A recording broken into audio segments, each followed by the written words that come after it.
very packed program, which is going to see us have so many sessions to make sure that we discuss the very, very bits of this theme, but also to interact as players in the climate and health sector in Uganda. And just as you know, since our last symposium last year, we have had so many achievements in the climate and health sector, globally and locally here in Uganda, starting from the very first symposium we had, its kind, where we were able to generate a position paper, first one of its kind, that was presented to our country negotiators. And then moving to COP, where we had very first health day at COP. And then the UAE Declaration on Health and Climate. Then having health as a target in the global goal of on adaptation. And then locally to having the H. So we've had very many achievements, but also other challenges in this year. And that's why it is important for us to come here and discuss, forge solutions that we think are very important to develop ourselves in the sector, but also ultimately also create a position paper still that will be presented to our country. So as we come here today, let us be very active and very deliberate how we present, but most important, because now we are out of time, just keep time. So I'm going to invite our first speaker, but before I do that, I would want to first go through the program such that familiarize with it, and we proceed. So the first item is arrival and registration, which I believe that all of you have done. If you've not, make sure that you register. Then shall have the opening remarks from Dr. Charles from Tree Adoption Uganda, is our host today. And then shall also have Dr. Jonas again from WHO. And then shall also have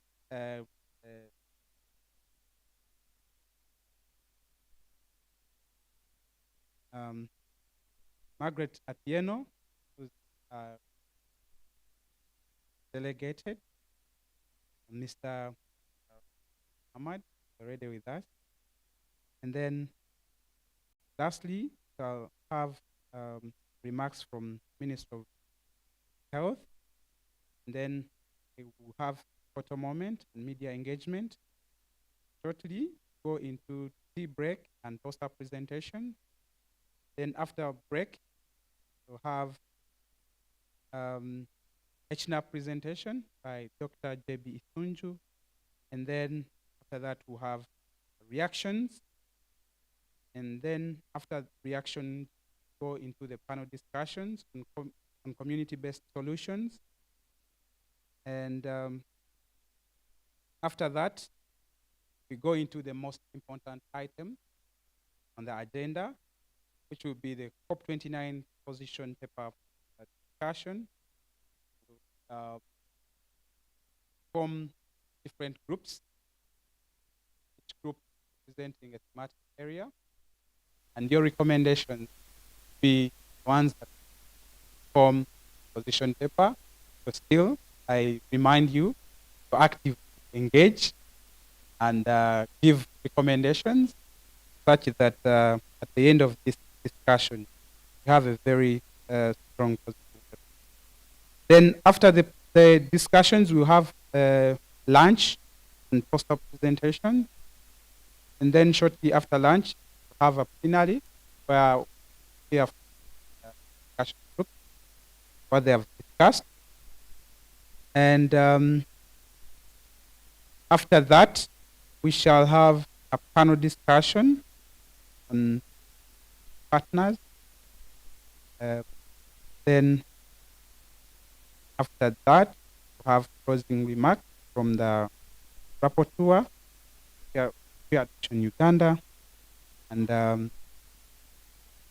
closing remarks from Minister of Health. So that is going to be our agenda. And with that, allow me to invite Dr. Charles, Executive Director, Tree Adoption Uganda, to give us opening remarks and set the tone for today's discussion.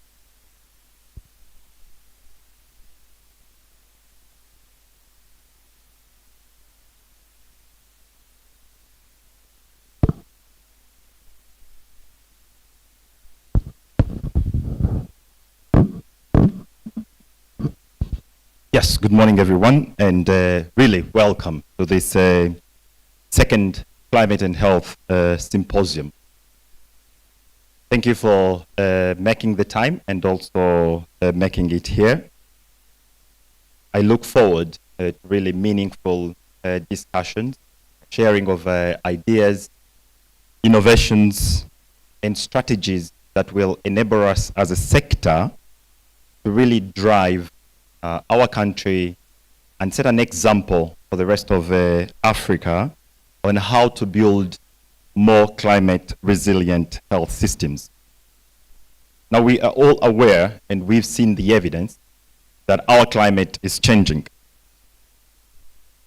With the average temperatures across the country rising and the frequency of adverse weather events intensifying.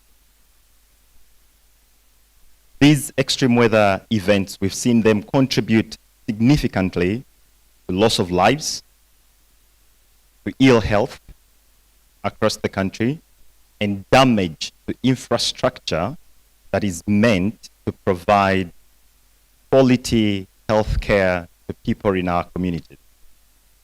And that is why action is needed. Over the past couple of years, we've seen that government of Uganda has been very intentional in creating an enabling environment to tackle this climate change challenge. Government's efforts are underscored by the National Climate Change Policy enacted in 2015, the Climate Change Act of 2021, and also recently in the National Development Plan 3, the National Health Policy, and the health sector strategic plans that we've seen increasingly integrate climate and health concerns or issues. In addition, Uganda has remained a signatory to the United Nations Framework Convention on Climate Change, and therefore a member of the Conference of the Parties, and annually we've held these kinds of engagements that help us formulate strategy, commitments, and also actions that will drive us towards a more climate sustainable society. Now, last year at COP28, the Ministry of Health was one of hundreds of countries that signed up to the Climate and Health Declaration that is meant to drive countries' efforts towards climate resilient health systems. And that was a very important step. However, taking a step backwards, we know that it was in November of 2021, as part of COP26 health program initiatives, that Uganda first committed to taking concrete actions towards reducing the climate change effects on the country and also building a resilient health system. And these commitments included specifically 4 actions. One was conducting a climate change and health vulnerability and adaptation assessment. 2 was developing a health national adaptation plan. 3 was working towards building a sustainable, low-carbon health system. And lastly, a commitment on increasing financing for health by accessing various climate change funding. Over the course of this year, we've seen that in line with those above commitments, the Ministry of Health has collaboratively worked with all stakeholders in the climate and health space to develop the Health National Adaptation Plan. A couple of weeks ago, this Health National Adaptation Plan was launched, and we will also have an opportunity to hear more about this Health National Adaptation Plan today. What is key is that the Health National Adaptation Plan has been developed based on findings from the Vulnerability Adaptation Assessment. And that has been our benchmark or baseline evidence to guide all the adaptation actions that we intend to take within the health sectors. And that marks 2 items off from what government committed in 2021 in Glasgow.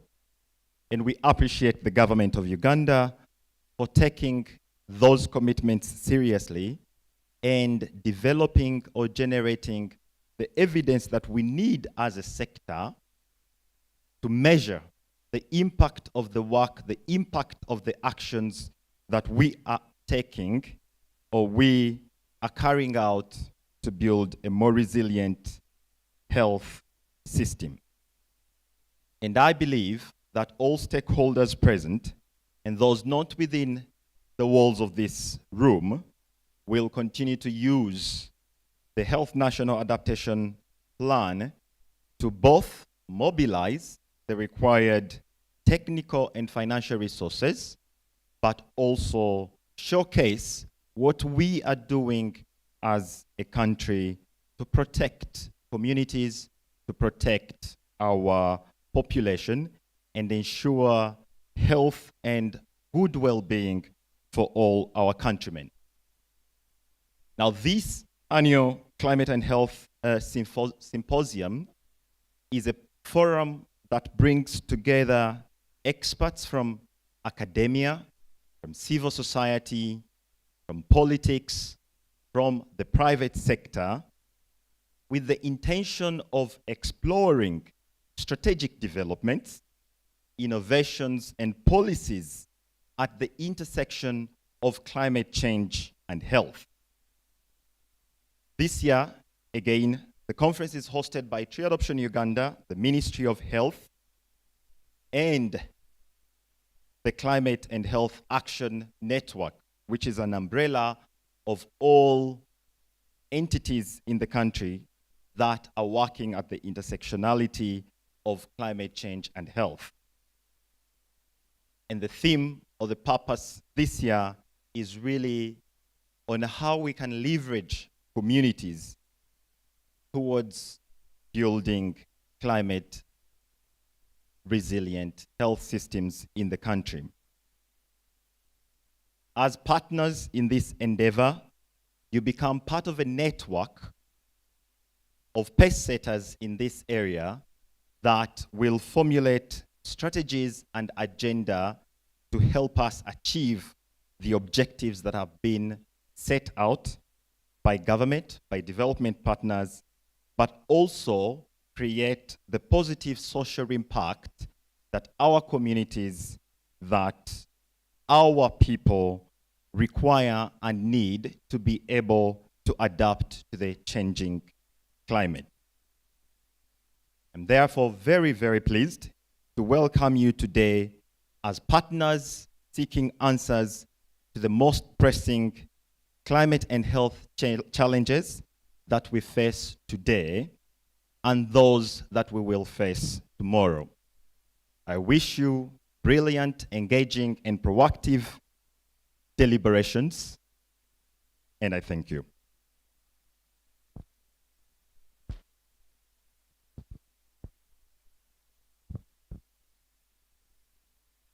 Thank you so much, Dr. Charles.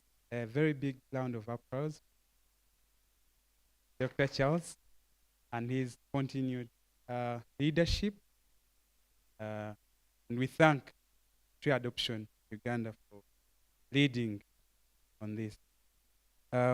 Without wasting much time, let us hear from WHO representative, Ms. Maureen. The floor is.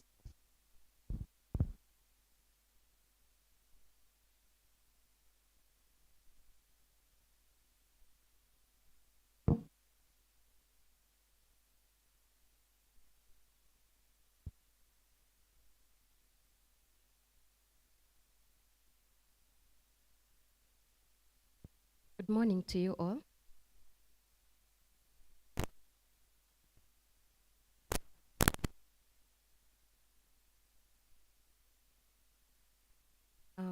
My name is Maureen Nyonyintono from WHO. Excuse my voice. I would like to welcome all of you here, to also thank you for being part of this symposium. On behalf of the WHO representative, it is my great pleasure to address you today. I'm here on behalf of the WR, who is the representative of the Uganda country office. WHO is hosting a major event for monkeypox, which now is referred to as mpox response, and Marburg readiness. It's a launch for refugees and migrant health. They are trying to review and see how best to support that part of the population. So he sends his sincere apologies. Let me begin by thanking all actors in this room that have contributed towards addressing the impacts of climate change on health. As we are all aware, WHO has recognized climate change as the greatest threat to global health in the 21st century. As such, it has taken center stage in all UN discussions, including the recent 74th Regional Committee for Africa, which took place in early August this year. A framework during that conference was agreed, and this framework was to guide member states in building a climate resilient and sustainable health system to cope with the negative impacts of climate change on health. And as the previous speaker mentioned, Uganda has already progressed towards this journey in trying to knock off some things on the framework, which is the vulnerability adaptation assessment that was done with support and Makerere University School of Public Health, Ministry of Health, Rockefeller Foundation did a great job in doing that. And also the HNAP, which is going to be presented today. Many committees have been held towards climate change, and during the 74th Regional Committee for Africa, WHO committed to facilitate access to climate change financing. And this has been done before in COP26, and many project proposals were put. And among these, there is the Green Climate Fund, which has been forwarded at global level to support the countries that are trying to achieve its targets for the first commitments in COP26. And also Uganda is among the few countries that are currently implementing the Global Environment Facility project, a funding that is currently being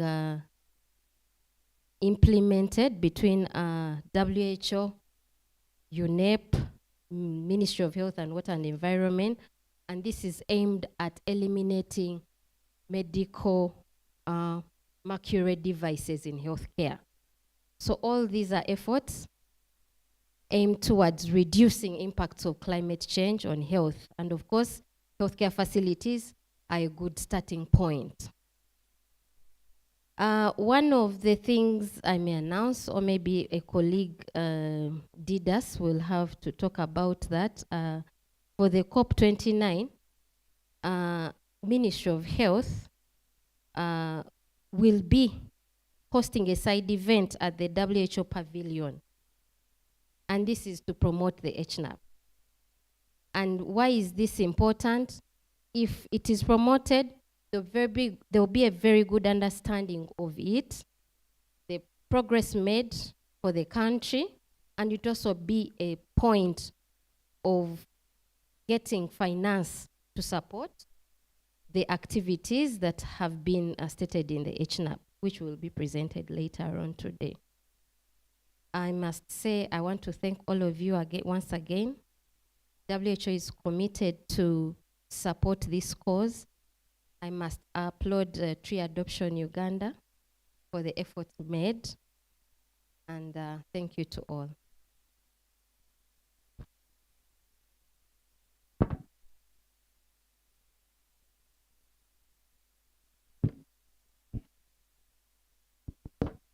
Thank you so much, Ms. Maureen, for your deliberations.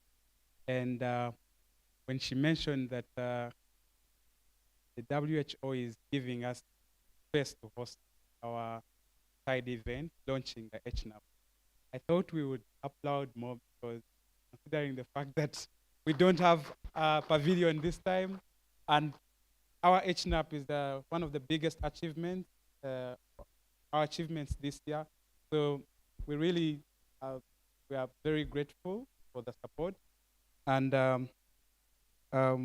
we hope that the side event will really make very good publication of our great efforts we are having, the HNAP, and also we hope that we continue collaborating with project. At this point, allow me to invite the representative of Ministry of Water and Environment, Mr. Mohammed Semambo, to have his remarks. And as you know, that the Ministry of Water and Environment is our parent ministry, so we expect so much. Please.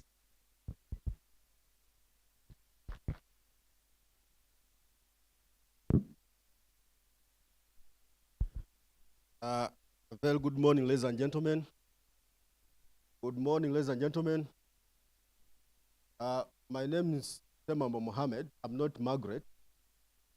You have the agendas, I think, and you could see that the Commissioner of Climate Change Department, Madam Margaret Mwebesa, was supposed to give us some bit of remarks for today's engagement, but I'm bringing her apologies that she's unable to be with us here because of the ongoing important events about G77 and China.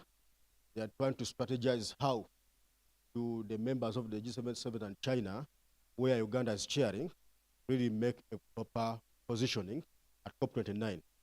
So she requested me, my wet office, to stand in for her in this important event.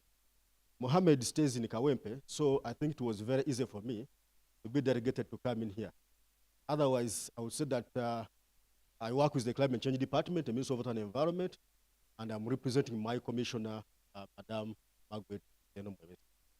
So first and foremost, I would like to recognize all the protocols, the representative of government institutions who are present here, representatives of the UN agencies, the WHO, our people from academia, the private sector, and the civil society organization, and all the delegates who are here.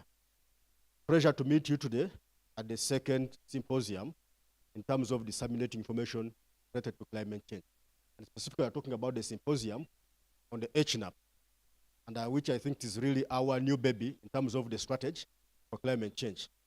So I'm very happy to be here just to give a few things. I don't have a written speech, as I've already said that I've been delegated on my way, but allow me to share with you some bit of statistics.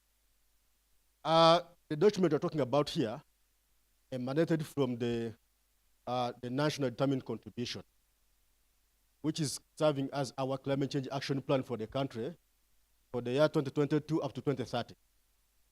So it was supposed to be a document that would have moved from 2020 up to 2030, but because of the implication of the health sector, that is COVID, we are unable to submit that document on time. But nonetheless, we did what it takes to ensure that we formulate a program or a strategy that is going to guide us from 2022 up to 2030. And it's really serving as our national climate change action plan. The plan has 5 sectors of mitigation, which we are calling AFORU, that is agriculture. It has transport, it has industry and product use, and waste. Those 5 sectors are the ones that are contributing to the causes of climate change, before we talk about adaptation of the health sector and the other sectors. So in those 5 sectors which I've mentioned is where our emissions are coming from. And our emissions, despite being insignificant, but statistics is showing that they are progressing, they are increasing.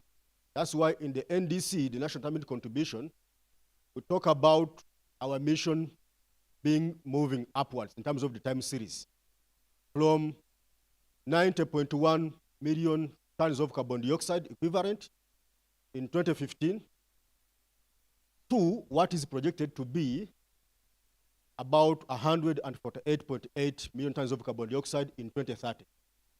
So this is what we're working towards in terms of reducing the greenhouse gas emissions in those 5 sectors. So when we talk about health alone, is also a major contributor, and where it is counted for is actually in the waste generation. That is the categorization. There is a lot of waste coming from the health sector that also contributing to emissions. And when you're making some bit of a computation, the proportion of the contribution of the health in terms of climate change cause, that is mitigation, the greenhouse gases is actually being accounted for in the waste sector. But the country is put at the task, how do we now go into the details of trying to come up exactly what are those proportions that if you can try to disaggregate the waste that appear coming from the waste sector, that you can now point it that from the waste sector, this is the match that are contributing to what will be projected about the 48.8 million tons of carbon dioxide equivalent. I think this is what we need to really move to. Then number 2 is what we call adaptation. And I would say that in adaptation, we have about 13 sectors. And this is where health belongs in terms of our climate change action plan. And the reason for that is that when we did what we call the national level risk assessment and vulnerability, health stood in 4th position. The first most vulnerable sector is ecosystems. The second one was water. Number 3 was issues to deal with agriculture. And number 4 is health. But they have a connection, all of them. They contribute to health, if you try to look at it. Poor water, health complications. No food supplies, health complication. So you're trying to look at all these dots and how they are connected. So this is really very important to have that in mind, that we should not only look at health as in isolation, but other sectors are also contributing to the well-being. So it is also important to note that in the NDC, there are about 4 main strategic interventions that the government of Uganda tried to put in place for the health sector. Intervention number 1 is about integrating climate change concerns in the health plans and strategies. And that strategy was tasking the Ministry of Health that you need to mainstream climate change in the plans and strategies. and it emphasizes about 3 things. One is doing a CRVA, climate risk and environmental assessment of the health sector. And the good news is that that has already been done to inform the HNAP. Number 2 is to develop the health profile for the districts, because these districts are also unique in nature. They have different climate scenarios, they have different climate hazards. And those climate hazards are also resulting in 2 different climate-related health. So you are to develop district health profiles, and this will also be important in terms of strategizing at district level. What are those strategic interventions that they have to take in terms of making the healthcare system become more resilient? And then number 3, under that strategic intervention of integration, is to develop the HNAP. I would report confidently that 2 of the 3 required are already been done. We are yet to profile the district profiles in terms of the health. And we implore that Ministry of Health plus our partners, please also try to look into this. Then strategy number 2 under the NDC is to improve early warning system and surveillance for the diseases. And I'm very sure that from the statistics and from the science that has been done, this is one of the areas that you would want to advance in terms of implementing the HNAP. So it is really trying to come up with aspects of improving early warning systems, strengthening emergencies for health-related diseases in terms of climate change, and be able to respond on time, but also plan on time. Then number 3 was about strengthening resilience of the health infrastructure and systems. And here we are looking about our health infrastructures like the hospitals in all those categories. And this is really very important. So in the studies that have been done, actually what doctors have just been doing is confirming to what we try to examine, that there's a lot of damages going on into the health infrastructure, the hospitals, and so many other things. So the study that has been done actually has just confirmed this, but we need to improve on the resilience. How do we design them? How can they become climate responsive in those locations where they are amidst the climate hazard like flooding, landslides, drought, among other things. And then lastly was just putting the sector on the task of implementation. You've moved from the planning, you moved from establishing the science, but you need to implement. The aspect of implementation of the climate health interventions is really one of the key strategies that have been put in the NDC. And this is calling about so many things that have to be done, meaning that even our HNAP is supposed to be implemented, and the indicators that have been proposed there have to be tracked to report on how far does the government of Uganda have gone in terms of implementing our commitment for NDC, and specifically that will come for the NAP. So in this, there are a number of things that have to be done, and I'm very happy that in the NDC, we just extract just a few of them. Now the HNAP is bringing the detail of what has to be done. The few things that we have put in the NDC were issues to deal with education, public education in terms of health and climate change. Issues to deal with sanitation were very important. Issues to deal with productive health were very important. But now, the HNAP is trying to elaborate more in terms of the strategic intervention and who's supposed to implement that. And we are happy for that. So ladies and gentlemen, allow me in the interest of time, I'm not the main speaker, just to congratulate our sister ministry, the Ministry of Health, plus the partners that have really supported this work behind, to ensure that we have the HNAP. And I'm very sure that we are not many countries in the world which have this. But also thank the WHO for providing us with the space to exhibit this during COP29. So we do implore that this information come out of the Ministry of Water and Environment, that we can communicate to the entire delegates for Uganda, that they take advantage into that, because it's part of resource mobilization. Thank you very much for God and my country.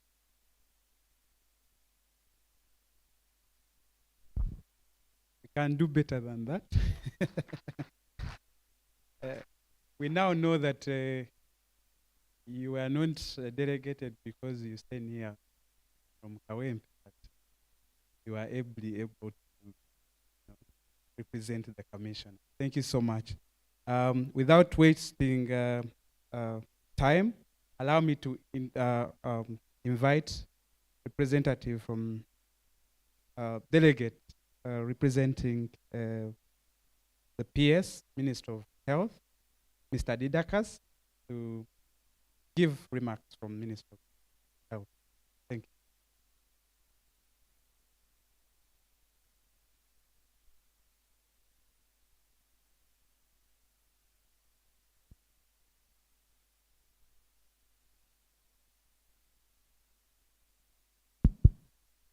Morning, ladies and gentlemen.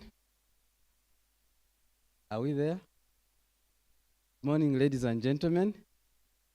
Seems we have not yet had breakfast, so we should have started with breakfast. I'm representing the Permanent Secretary, Minister of Health, and partly representing the Commissioner, Environmental Health Department. I have a written speech which I will paraphrase and give highlights in the interest of time.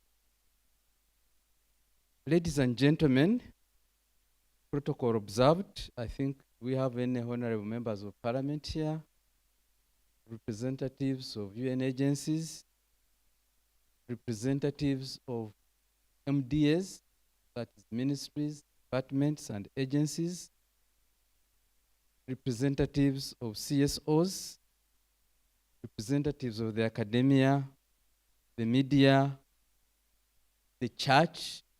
I have seen somebody with a white collar. You are very welcome. By the way, we forgot to pray. I thought we should have started with a prayer. We can do it when we are going to eat.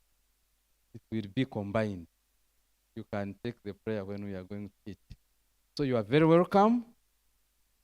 All guests present, you are very warmly welcome.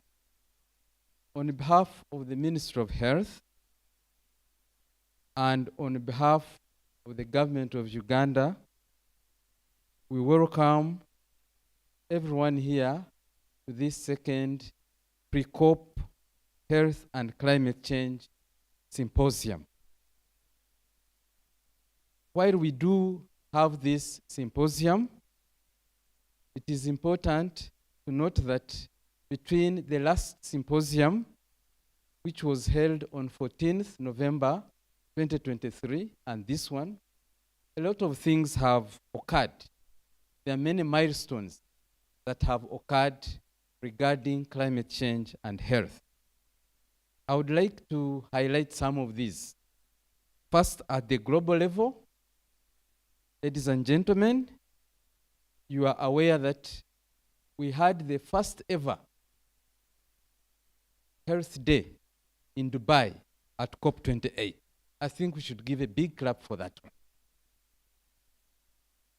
The first ever Health Day in the COPs, in the history of COPs. I don't know how many, we have had 28 COPs, but on the 28th, we had a Health Day where health was recognized. And of course, you know, we had the Uganda Pavilion, and on that day, health was all over the place on the Uganda Pavilion. We were represented by the Minister of Health, Dr. Jane Luther Cheng, and none other than the Permanent Secretary Minister of Health, Dr. Diana Twine, and our Commissioner. And we had a big presentation of the, at that time, we had the vulnerability and adaptation assessment. We are happy to report that it was very well received. In that very meeting, the COP28, there was a World Action Summit where leaders from all over the world, including our very own Honorable Dr. Jane Luther Cheng, discussed under the theme, Health at the Heart of Climate Action. Health must be at the heart of climate action. Why? Because climate is the face of climate change and the climate crisis. When we have landslides, when we have floods, when we have drought, no food crops, it ends up with health. People who are malnourished end up in the health sector. People who are injured end up in the health sector. Therefore, health is the face of the climate crisis. So under this theme, the leaders discussed and came up with a declaration, which my colleague Dr. Bate has already mentioned, a declaration of the United Arab Emirates on health and climate change. I have some few highlights because it is important to be aware of these decisions which are made at global level. They should be replicated at the national level and even subnational level, so that they don't keep on paper and at that global level, we need to know about them. So there is highlights of this. What is this declaration talking about? First of all, it talks about strengthening the development and implementation of policies that maximize the health gains from mitigation and adaptation action. That's number one. Number two, it aims at facilitating collaboration on human, animal, and environment. Okay? You have heard of the One Health approach. We need to promote this. It doesn't need to remain on paper. We need to promote this. Health, environment, and animal health. They are strongly and intricately connected. Thirdly, addressing the environmental determinants of health. We are talking about air, we are talking about food, water. You know, these are important determinants of health. So we need to look at them broadly and specifically. How do they get affected by climate change, and how do we tackle this challenge? Then the declaration also recognizes that healthy populations contribute to and are an effect of climate resilience. In order to build resilient health systems, we must have a healthy population. If we have sickly population, we may not develop a resilient health system. So that's very important. We need to intensify efforts for the early detection of zoonotic spillover diseases. Ladies and gentlemen, right now we know that we have an outbreak of anthrax in one of the districts in southwestern Uganda. To be specific, it is Kanungu. So these zoonotic diseases can affect human beings and animals, both wild and domestic animals. Therefore, we need to, work together. Wildlife must work together with agriculture, with health, and other relevant sectors. So the declaration talks about that. Improving the ability of the health system to anticipate and implement adaptation interventions against climate-sensitive diseases and health risks. Very critical. I think one of the speakers has already mentioned that we need to integrate climate data with health data so that we can be able to forecast if there is going to be an outbreak and act accordingly.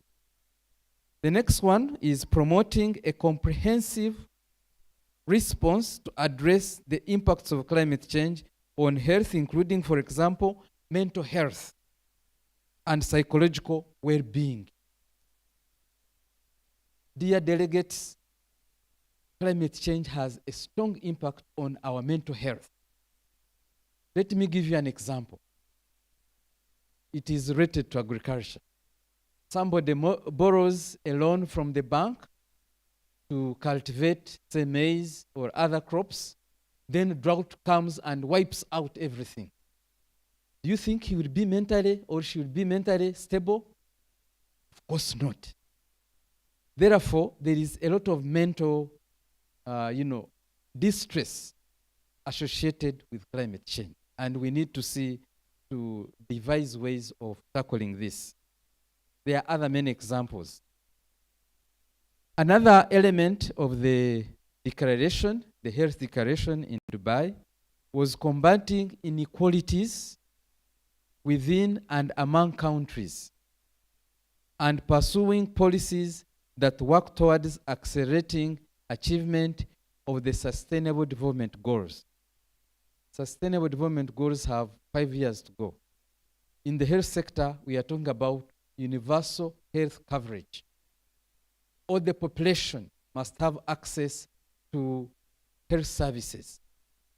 Therefore, we need to combat inequalities. We know there's some regions which are more prone to climate change, the hotspots, but we must fight, we must build a health system to make sure it has services for all these people.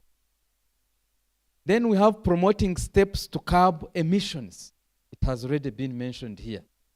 The health sector globally accounts for about 5% of the greenhouse gases. We cannot stand there and say, for us, we are okay, we are contributing 5%, it is okay. No, it contributes the driving of the climate change system. So we must put in place strategies to reduce this small percentage. And of course, we need to base on evidence, on science. We have done the vulnerability assessment for adaptation. I think the next step is going to be doing an assessment for the health sector. How much does it contribute in Uganda, greenhouse gas emissions? Have that report, which can help us focus where it is needed. So that is one milestone as far as health sector is concerned from the last symposium. The second one, major one, is the climate change and health at the World Health Assembly. It was in May, and climate change was at the center of this discussion.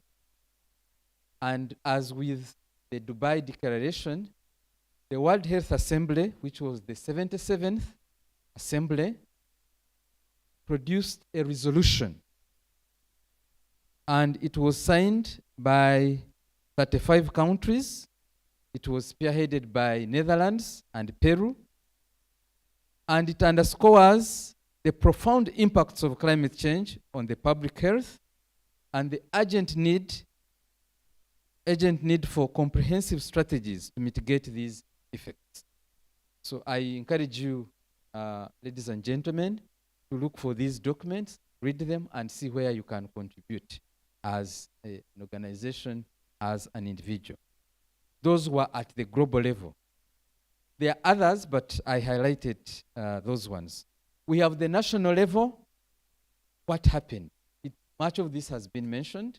We did the VAA, Vulnerability and Adaptation Assessment, for the whole country, and the report was shared with most of you. And then, of course, we developed the HNAP, this important book. It's like our Bible.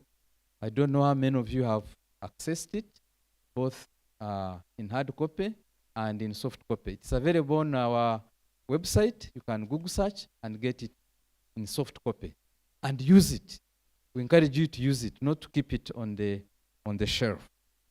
So those are the key aspects we did at the national level. What's the key message? What is the key message for the health sector? So as we head to the COP29 in Baku, Azerbaijan is a small country, ladies and gentlemen. I don't know how many of you have Googled. It's in the north of Turkey, that side. But it's prosperous. It's a prosperous country.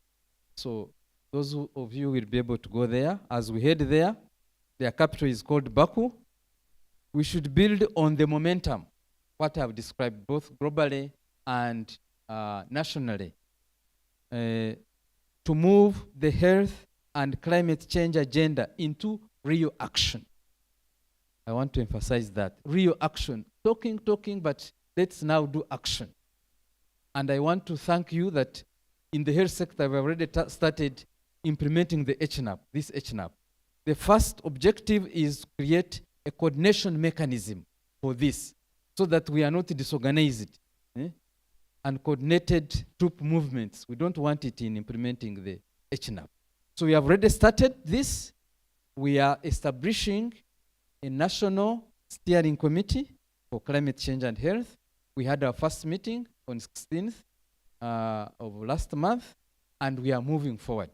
Steering committee and then a technical working group. And we have already started, developed a framework based on this HNAP of how we shall be tracking the performance. Even that meeting is already tracked, that we have started meetings to establish a technical working group and national steering committee. It's an achievement. We have already started achieving on the health sector climate change adaptation plan. So I'm happy. This is the PS, it's not me, I'm reading. I'm happy to inform this symposium that the Ministry of Health, in collaboration with the World Health Organization country office, we applied and we have secured a slot. This has been mentioned by my colleague, Maureen from WHO. It was very competitive. Over 150 applications were received, but I think they gave like 50 of them, and we are there. I think we can clap for that. And this side event is going to be collaborative. We want to work with Tree Adoption, we want to work with Ministry of Water and Environment to present this HNAP, our experiences, and ask the global community to support us so that we can be able to implement this HNAP. Otherwise, if it remains on the shelf, we shall have done nothing. So we urge everyone here and who will be going to the COP to, popularize this. It will be on 16th of November 2024 between 9 and 10 at the WHO pavilion. In conclusion, as you are all aware, climate change is well known as a cross-cutting phenomenon that affects all sectors. And based on this truth, I call upon all people present here in the country, even globally, all sectors, all actors, that in order to effectively respond to this challenge, we must work together. That's the key message. We must work together. We cannot work in silos, as it were. We must work together to tackle this. I look forward to fruitful discussions and a strong health and climate change position paper from this symposium, and that will support the negotiations that will be held in Baku, Azerbaijan. Acknowledgements to everyone, Tree Adoption, for coordinating this, Ministry of Water and Environment, and everyone here to have managed to come and to discuss the issues related to climate change and health. With this, on behalf of the PS and on behalf of the health sector, it is our honor to declare the pre-COP 29 symposium officially opened for God and our country. Dr. Diana Atwine.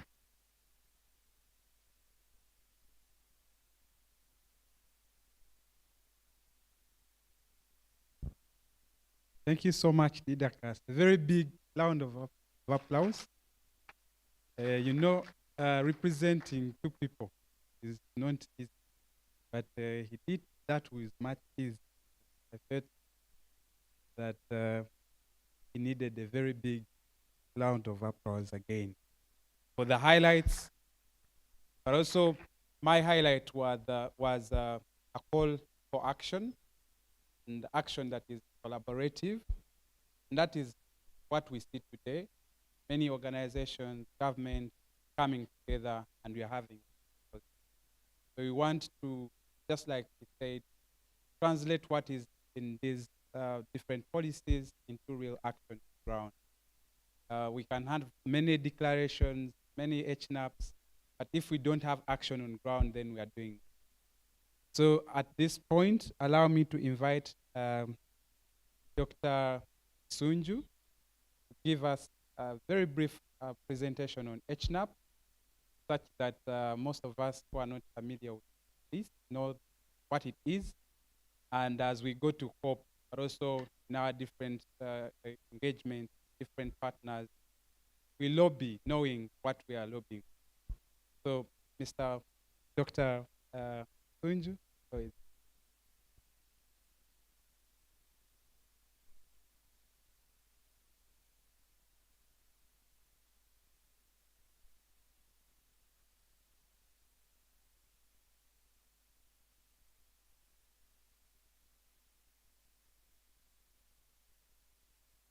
technical team.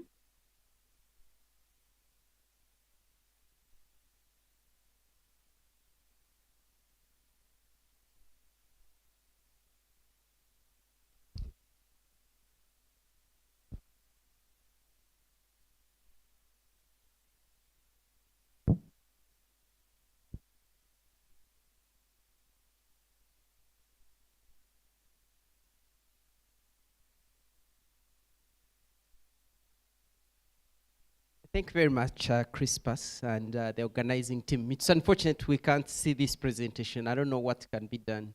Are you able to do something? It'd be better when you're looking at it. Let's see.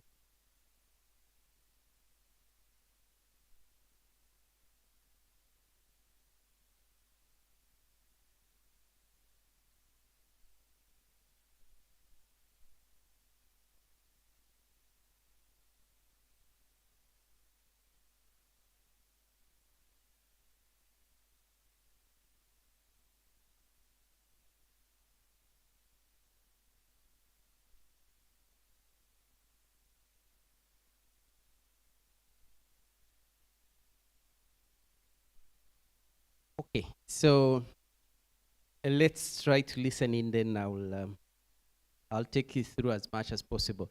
So members have already been talking about what Uganda has done, developing the climate change health adaptation plan. And I was privileged to lead a very vibrant team that put together this work.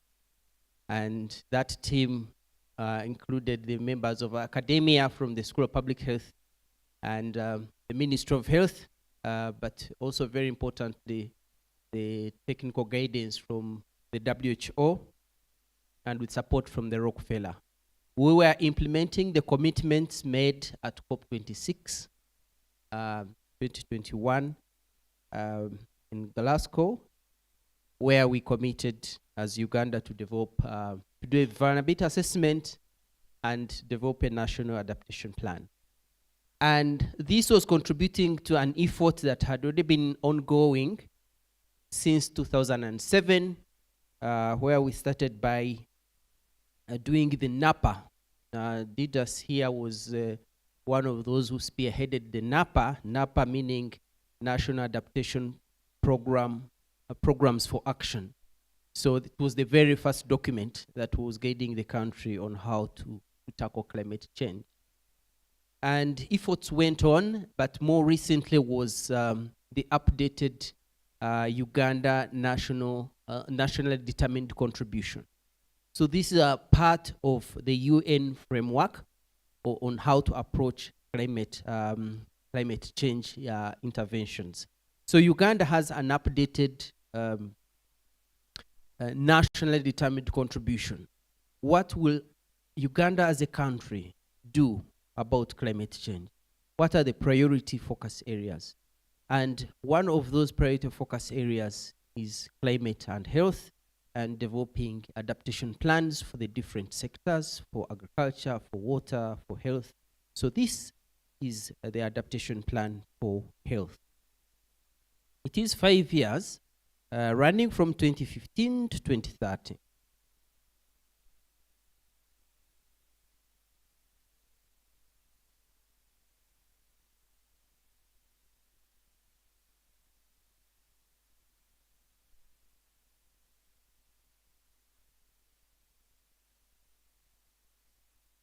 So we have developed a plan, but it's very important that that plan is implemented. Otherwise, we will just have it as one of those books that go on the shelf, and it goes down the history that we have good documents, but we can't implement them.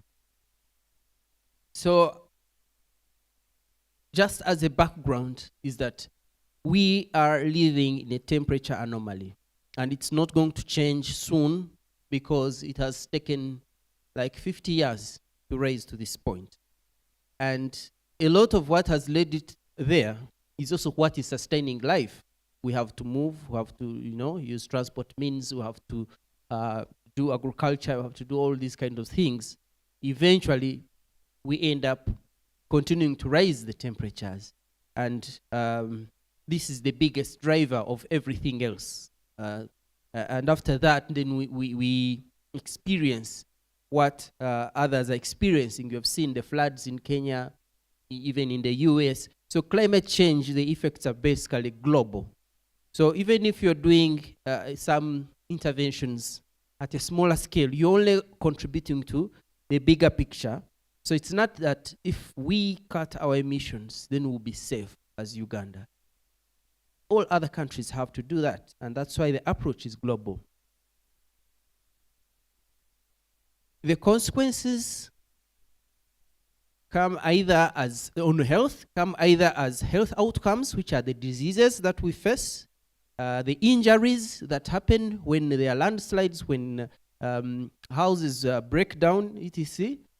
But also the mental ones. And then aside from the direct health outcomes, we have the effect on the health system building blocks.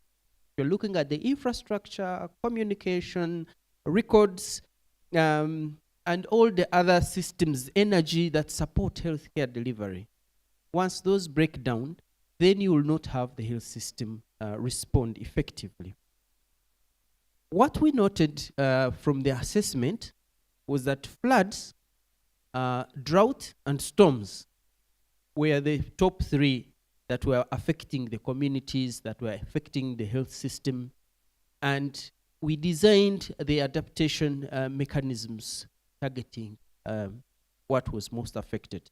But of course, in doing quality improvement, you have to design a system approach, because you do not just go and put in place a resilient health infrastructure only.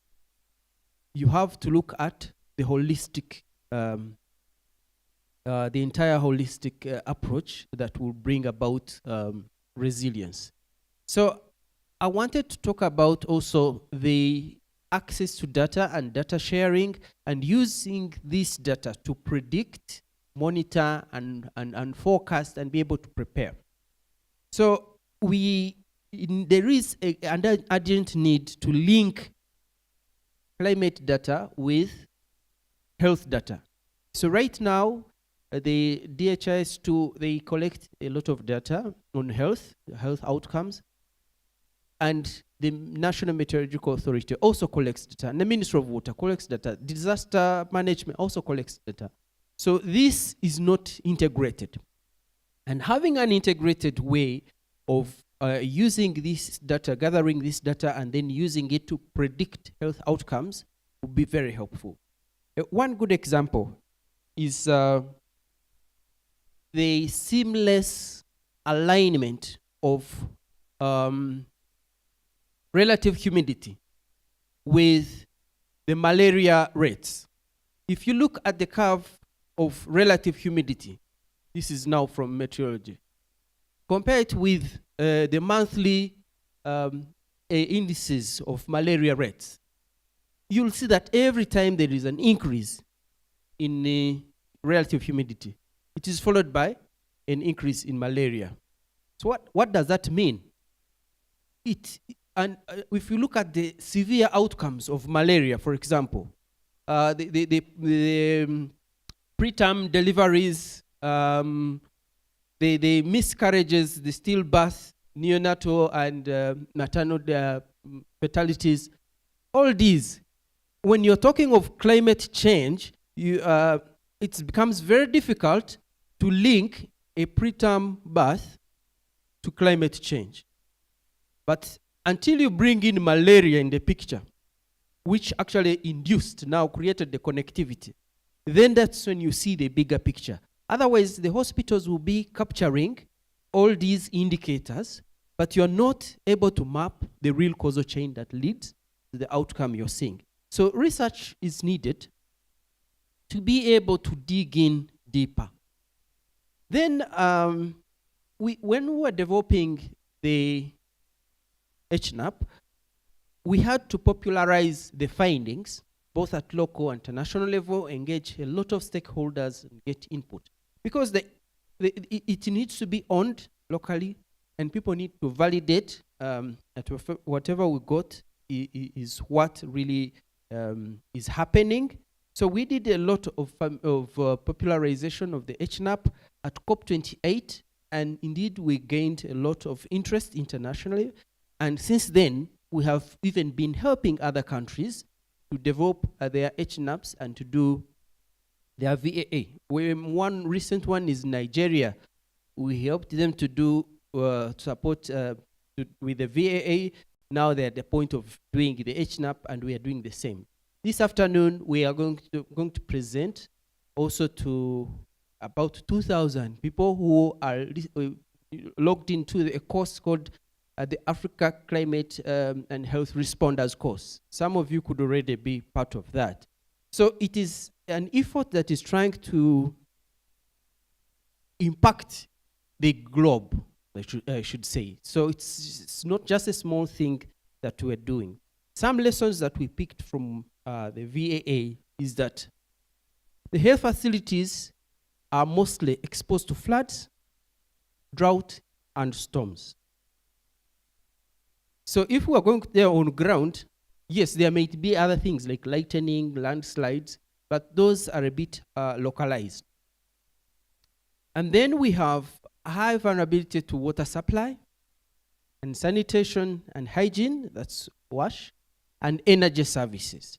So if you're thinking of innovative ways of implementing the HNAP or adapting the challenges, please think along those lines. Imagine if your focus is energy, you'd be thinking of how to leverage sustainable energy. If you're into data science, you would be thinking of how do I leverage like all these climate services for health. All this data that is being gathered about climate, the wind speed, the air pollution, the temperature, the humidity, and others. How do I leverage these and use it to predict or model health outcomes? We also learned that it's very important to have a multi-sectoral approach, given that, first of all, climate change itself is cross-cutting across different sectors. And health alone, the actions by the Ministry of Health alone will not yield the results that we need. So we need to engage all those other sectors. And that's why we need to have a very good coordination framework. Another one is that budgets or financing streams will come through different sectors. For example, Ministry of Water may have funds to construct a wastewater treatment facility. But we could align that and look at the benefits to climate and health outcomes, and actually, through the collaboration, influence the budgeting, or influence how they prioritize the climate and health issues in that sector. So think of any sector. Think of nutrition, so the agriculture and the rest, and even the media. So when I talk of multi-sector, you don't even say that this is not science, this is social science, no. If communities are doing some practices that compromise the health of the community or exacerbate further climate change, then it is the social scientists that are going to change that. And then it's very important to have partners that are committed. I can say clearly and confidently that the WHO is committed to this. They have developed tools, They are in every meeting. They are leading local agenda. They are leading global agenda. Formed their Touch Alliance for Transformative Action on Climate and Health. Even Maureen is always with us wherever we are doing. We are. The Rockefeller is so committed. It funds and influences global agenda. It mobilizes actors across. Just to mention a few. So it's very important to tag along and combine efforts. And I want also to commend Tree Adoption, actually, for the tireless effort. This thing is not like you make money. You don't make money, really. But they go ahead, organize the Climate and Health Run. They organize pre-COP Symposium and all these efforts. I want to appreciate. There are challenges that relate to financing. And going forward, there will be a need for really concerted effort on how are we going to improve the financing streams for climate and health. And of course, technical resources. There is also low awareness at local levels. The link between climate and health is not really understood. People locally directly see how climate affects their livelihoods, and they stop there. So if their crops, like what Didas was explaining here, if their crops have not yielded, that's exactly their effect, the effect on climate change in the community. But the truth is, this person will not then afford healthcare. This person will not afford to boil water after that because they don't have the money to buy charcoal, and it goes on and on, the chain of causes. I want to say that we have tried our best to reach out to as many stakeholders as possible, locally and internationally. We've had a series of planning meetings, not only for the development of the HNAP, but also for the implementation. That's particularly why I wanted you to have a look at the beautiful illustrations and pictures that we were doing. So we had this high-level launch of the HNAP, which should send an impact. I mean, should leave a lasting impact, and people take it seriously, because we don't want it to just go away like that. And we want it to continue. It was launched once, and it will continue forever, because climate change is here to stay, and therefore we have to take action that is sustainable. So the book he was talking about, I have it in the soft copy here. The vision is a responsive, adaptive, resilient health system that protects, promotes the health and well-being of people of Uganda. So we want to establish that. The mission is to establish that system. And the goal is to strengthen the adaptive capacity of that health system, to be able to be resilient and respond to the hazards of climate change.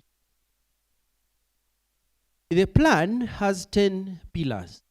Maybe all of us should be able to capture at least those pillars. Maybe I should even step away so that you know they are in the head, so that we can all get them. The first one is about leadership and coordination, improving governance, to make sure that all these actors, the finances, the budgeting that is happening in the agriculture, that is happening in water, that is happening, we have a coordination mechanism that helps to leverage that. What we're calling mainstreaming climate and health. Someone can say, you have left out nutrition. You have left out. It is the coordination that is going to influence them to plan and prioritize. So the different actions under leadership and coordination are really targeting that. The steering committee that he talked about, the technical working group that is we're establishing at the Ministry of Health, together with other partners, is that first one. The second one is climate smart health workforce. We said they are not knowledgeable about the link, about what to do, about planning, because you can't do anything unless you have a very good plan. So the first thing is to make sure the health workers or whoever is concerned at health facilities sit down and plan. Plan for resources, plan for technical assistance, plan for all that is needed, and have targets of what they want to address, where they want to achieve, by when. So we need to build a climate smart workforce. How are we going to do that? Are we going to include climate change as part of the training curriculum, mainstream? Are we going also to do some refresher courses and bring these health workers together so that they, continuous professional development? The other one is conducting continuous assessments. Because we did one for the next 5 years. After 5 years, are we going to sit back and refer to this? Or this was national. We need to understand the details at grassroots, regionally, so that we can tailor the actions to the issues. What is happening in Bududa will not be picked from our vulnerability assessment. We will give a very abstract picture. We need to dig in Manafa. What is there? In Bulucheke, what is there? You get the detail and then you act according to the detail. So it's important to do vulnerability and adaptation assessments at lower and local scales to be able to inform action. What is the fourth one? I said leadership and coordination. I said climate smart health workforce. I said conducting vulnerability and adaptation assessments. That one will come. Okay. There is one which I talked about in leveraging climate services for health, or integrated risk assessment and monitoring and early warning. So when we're talking of using humidity data to predict malaria, because it's like 90% correlation. When you look at the curve, you can almost tell, So if you have data over like 30 years of relative humidity and malaria, that means you don't need anymore to be measuring the malaria cases. Yes, you can actually use the humidity data to predict what malaria is likely to be. And if you can use all other parameters that are from weather data, you can even predict humidity better in future. And therefore, if you're able to predict how many cases of malaria you will have in February, for example, it means the quarterly planning will be accurate, okay? The procurement by the national medical stores will be spot on. So you are able to plan in advance, even to plan for preventive measures, not just responding, curative, etc. So then the other one is climate and health research. So research will help to generate evidence, it will help to influence policy, it will help to knowledge translation, okay? So we do all this research, most of the time they are scattered, and then we are not sort of consolidating them. But now we have a plan. We know whatever research is being done, it will be consolidated into a document that already has an agenda of what has to be implemented. One good example, I also coordinate a lot of PhD programs here at the university. Most of our students have already reoriented their focus to climate and health. Why? Because that's the selling thing. And the funding streams are targeting climate and health. Are there some of you who are doing climate and health? Your studies? Yeah, one there, right there, Niona. She has already reoriented her work to climate and health. All by taught PhD students, all of them are focusing on climate and health. So that will generate a lot of research, and out of that research, we'll be able to get even more funding for implementation. So that's research and innovation. The other one is what she talked about, climate resilient health infrastructure. I think you heard in the documentary when the Minister of Health was talking about going forward, all health infrastructure must be climate resilient. Okay? Climate resilient, you look at in the form of energy. Is the energy system resilient? Are we emitting less than before? Because we don't want to just adapt, but we also want to prevent further climate change. So we may also need to think about improving or transforming our transport systems. Now you see a lot of electronic vehicles around. Maybe the health sector at some point will think of electronic ambulances. Because if you look at the emission from all these ambulances, which keep running every day very fast, imagine all of them were not emitting a thing. Look at the incinerators. The biggest emission sources in the health sector are septic systems that emit hydrogen sulfide and nitrous oxide. They're the ones that basically keep polluting and contributing to further climate change. So if we can change and improve their new technologies for pyrolysis, burning up of the healthcare waste. And this is being incorporated in the new regional incinerators that the Ministry of Health is doing. So if we're making the climate, the health sector climate smart,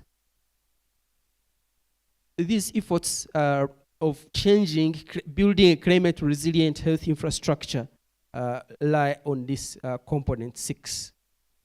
Component 7. So component 7 is management of environmental determinants of health. And those ones I want from you members.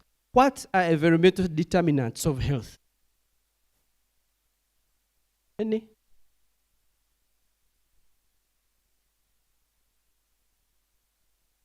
We know that, you can, Crispus, you can please take the mic around. What are those environmental determinants of health? Yes, Raymond. Start with Duncan. Air.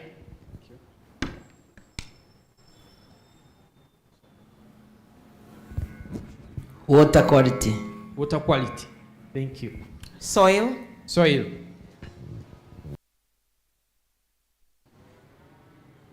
Student of climate and health. Want to say something? I wanted to say air pollution. Air pollution. Okay. Food security. Food. Uh-huh. So basically, in summary, if you have a healthy environment, you have healthy people. And all the other animals that live in there. That's what we're saying. And the HNAP is not adamant on that. Component 7 is saying managing environmental determinants of health. So if you have breeding sites around your house, are you managing? If you have breeding sites around your house, you have not cleared the tires, you have all containers around.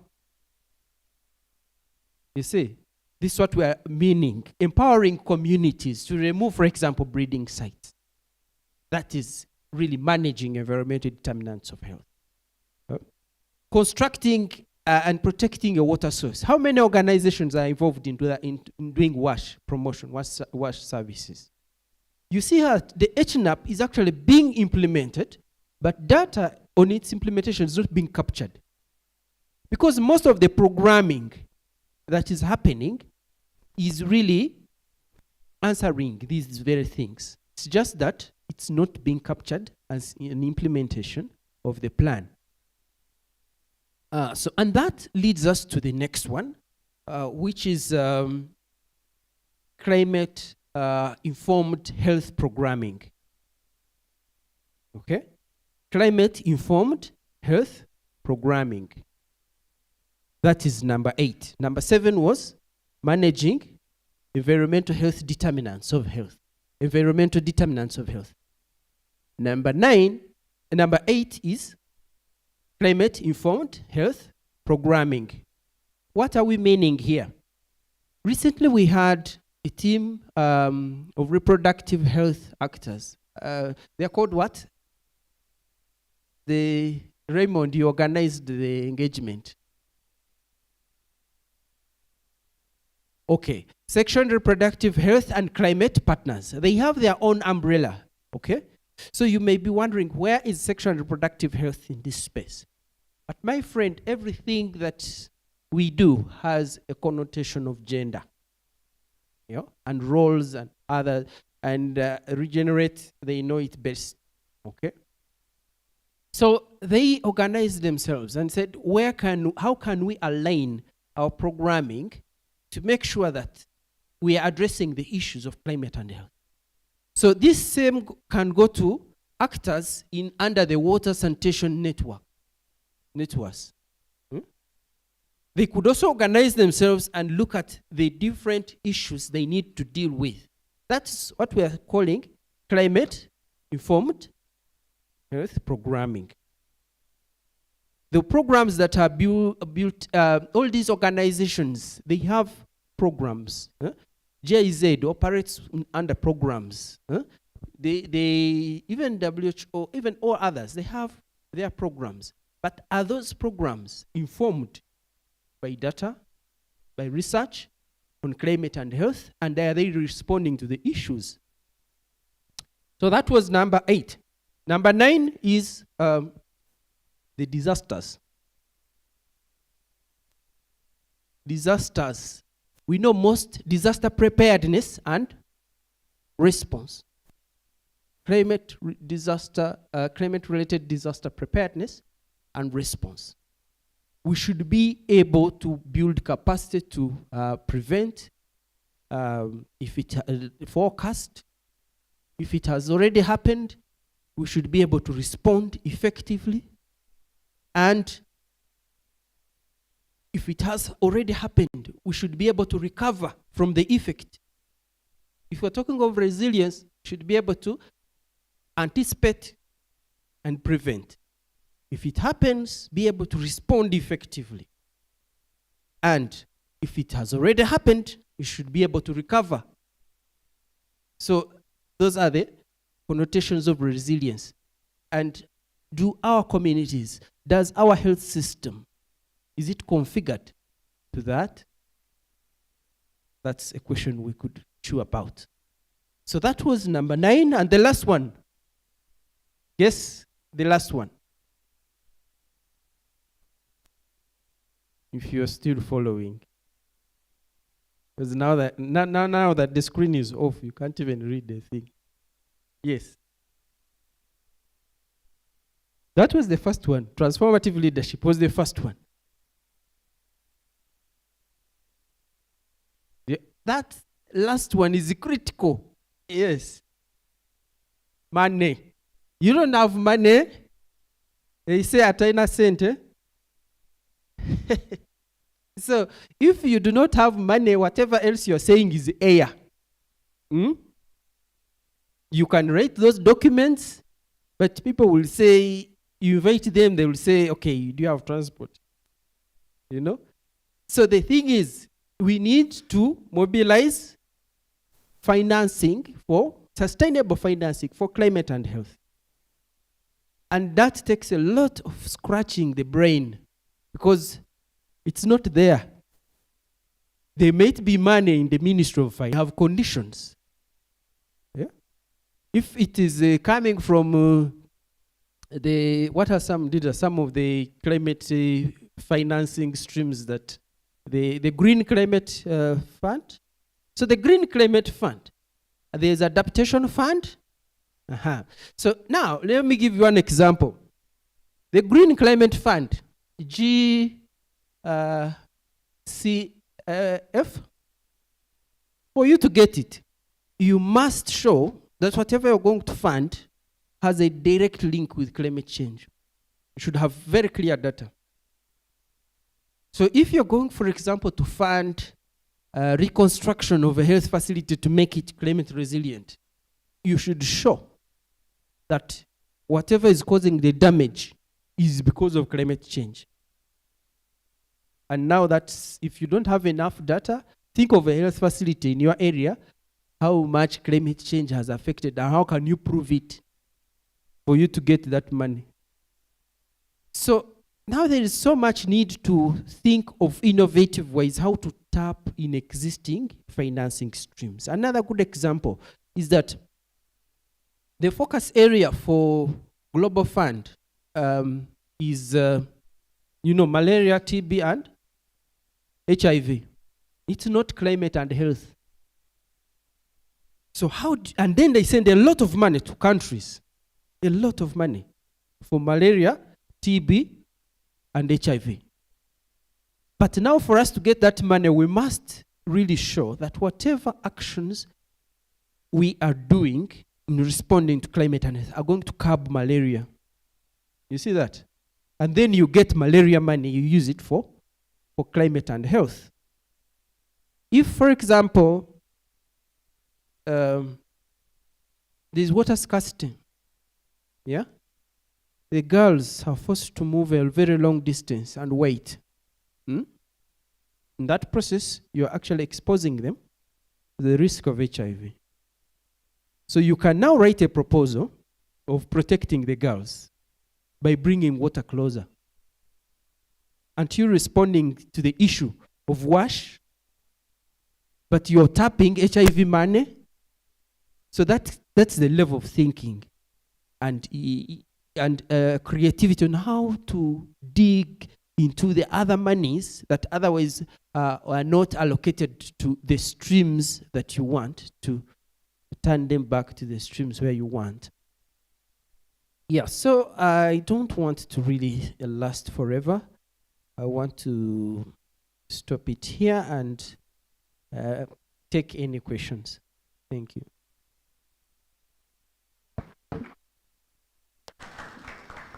Yes, just like we mentioned, we have not developed the HNAP for it to just be at the shelves.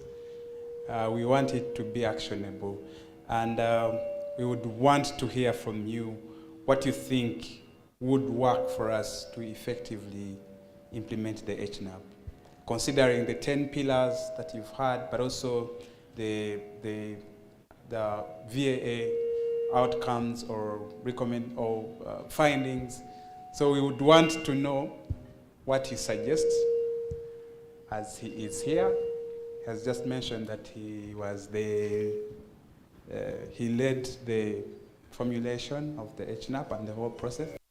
So we are having either a question or a suggestion. Thank you, JB, for the... I'm happy that I'm one of your students, Africa Climate Health Responders. Moving forward, the geopolitics of funding is dictating what we are supposed to do. Time is now for organization to put in efforts to review, to develop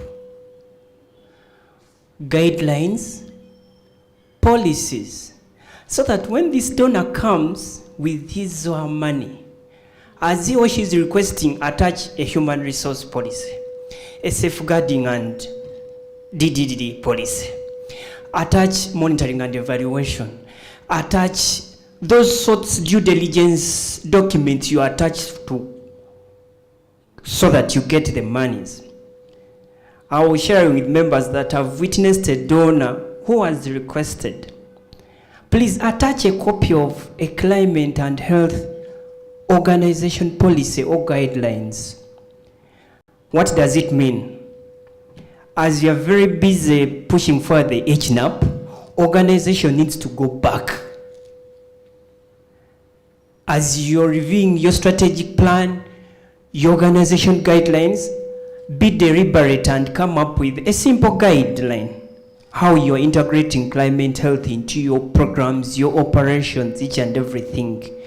You'll be directly contributing to expanding the HNAP. At the same time, you're also getting resources for your organization. Thank you. Thank you so much. We are going to take 2 more. And yes. Okay, thank you. I think mine is direct around possibilities of disseminating the HNAP. We have done national level dissemination, but countrywide, we may be having very few people who may be knowing about the document, and they are very critical players in making sure that those key pillars are implemented. So I call upon the ministry to take lead in ensuring that local level stakeholders are aware of this document. Thank you. Thank you so much. Gender sensitive. The last spot we are giving it to. Yeah. Thank you very much for this sensitive topic. I love the fact that majority of the participants are young people. When we are talking about transformative leadership, we really need to front the youth. We really need to see them taking action. So that is a credit to the organizers. And also, at each of us should take that small action at home. What sanitation facilities do you use? Do we still have these deep pit latrines? Yet we can have safely managed sanitation facilities. We really need to promote those simple actions which are doable. Can you plant a tree in a year? Can you do something? Can you do waste management? We have e-waste. E-waste is also becoming a problem, and very soon we shall see what happened to Inichtes happening because of this electric waste. So many people have gadgets, different gadgets, computers, used things which are not properly managed. All these have an effect on climate change. Thank you. Thank you so much. For the interest of time, I'm having only one more submission. Okay, thank you so much. And thank you to the presenter. My name is Alinda Ruva, and I'm looking specifically at pillar 1 and 10. Now, 1 is about leadership and coordination. This I agree 100% because this pillar can be able to support pillar 10. Because if we have a steering committee in place with all those, with that leadership structure, they can be able to mobilize resources for the climate change for health. And I would, you talked about Global Fund, that we can be able to benchmark on malaria to receive funds. I don't think we need to use that approach. We can, but there is a better approach, because you remember during COVID, a Global Fund was able to support COVID-19 because it was a contentious issue. And right now, climate change for health is one of the items that are in the NAM. And all the countries are very concerned about the climate change. Look at what happened recently in Florida. So it's a big issue. So I would think Ministry of Health, all the ministries, the line ministries, should come together and draft something for Global Fund so that we can be able to get funding in that respect. Thank you. And just to supplement on what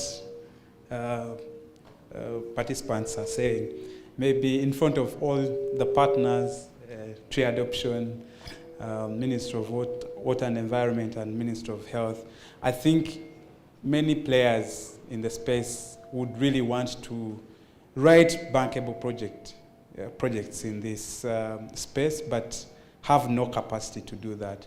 So maybe I'm suggesting a master class on proposal writing, on climate and health. And this is something we can do also in line to HNAP, because how do we ensure that players have access to these funds when they don't have the capacity to write the projects?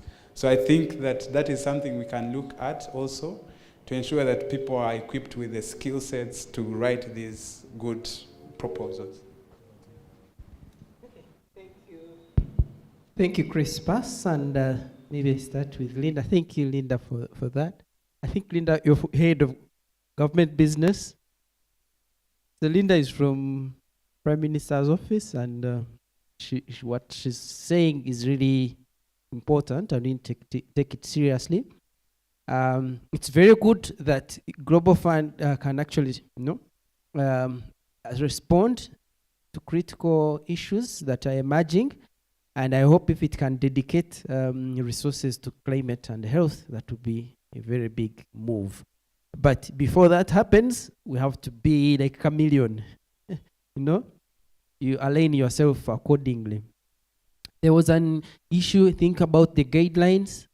It's very important. When you have a national document like this, you need things that are a bit more disaggregated on how members can engage. And that's why we have the steering committee and the technical working group to follow up with whatever is needed, because this plan was time bound and needed to be out. And also at that level, it cannot have everything. And then there was, I think, another issue on the dissemination, the regional dissemination. We had in the plan, and we are still looking for support. If we get any partners that can say, you guys, I'm supporting you to go to the 16 regions, then we will be happy to disseminate.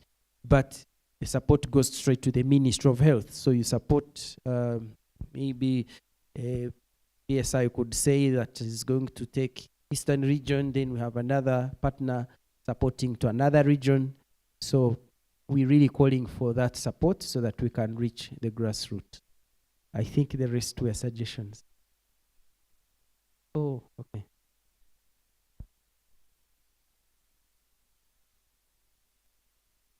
Maybe on the pillars, I've not seen any inclusivity, especially like when it comes to gender. There is no gender mainstreaming. That's basically what I wanted to say. And also add on the youth inclusion.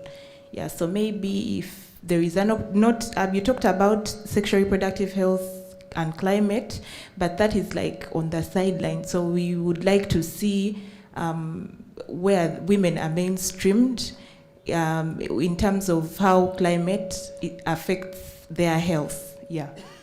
Yeah, thank you for that. You remember when I said climate informed health programming? Now, that is a word that is meaning so much. It is so pregnant. If you're talking of any program, okay, any program, it must look at climate and health and how climate and health affects the different genders or the different programs. So much of what you suggest is around there. But also, when we are talking of research, it is covered there, gender-sensitive research. And when we are talking of the first one, coordination,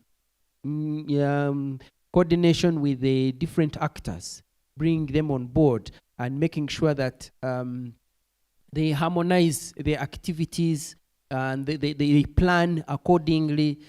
So the gender is covered in the different components. Otherwise, when we were to make sure that if we were to say the plan focuses on different segments of society, then it becomes very difficult. So, because there are very many segments. So the only thing is to have pillars like research, like monitoring, like financing. You see, so it is aligned along those. And in there, it covers the different segments of society.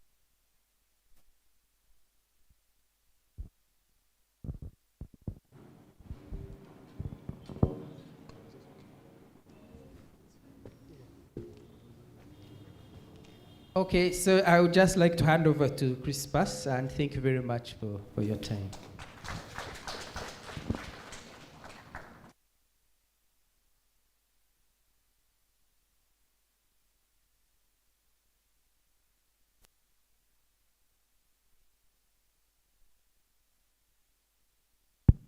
Thank you so much, Doctor, for your leadership in the HNAP process.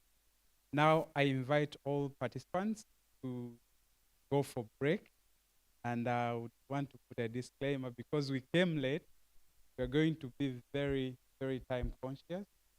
So I'm giving a break of about 10 minutes. After that, you should all be here in the room. Thank you so much.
God.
Why would you cast this spell on me?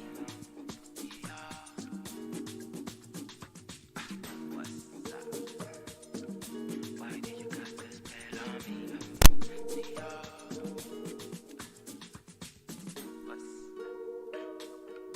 Why would you cast this spell on me?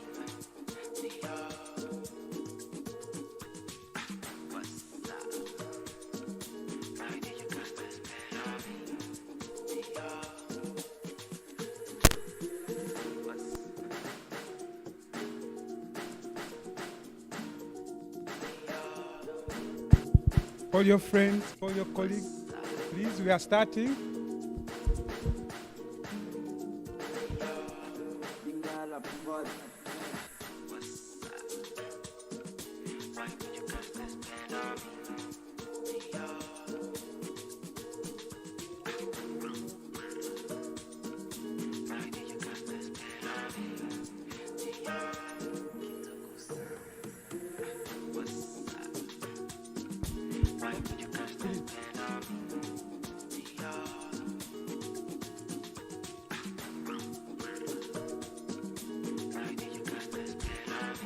Okay. Yes.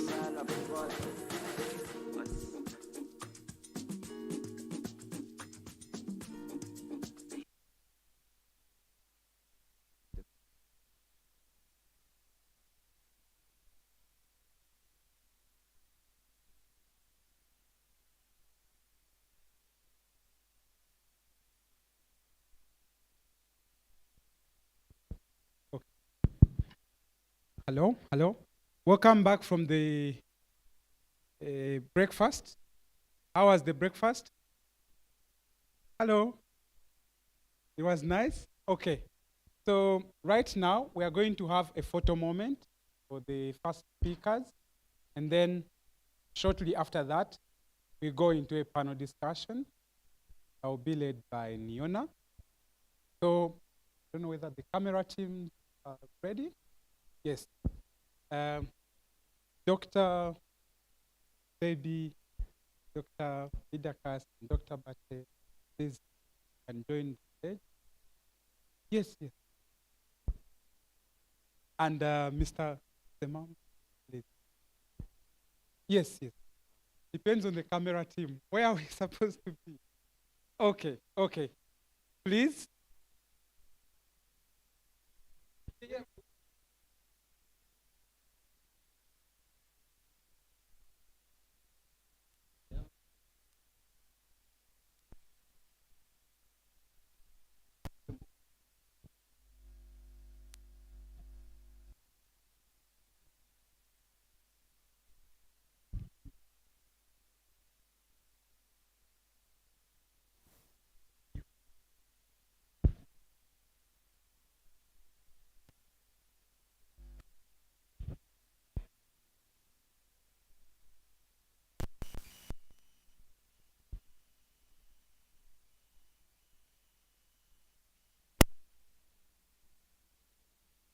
Okay.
Yes.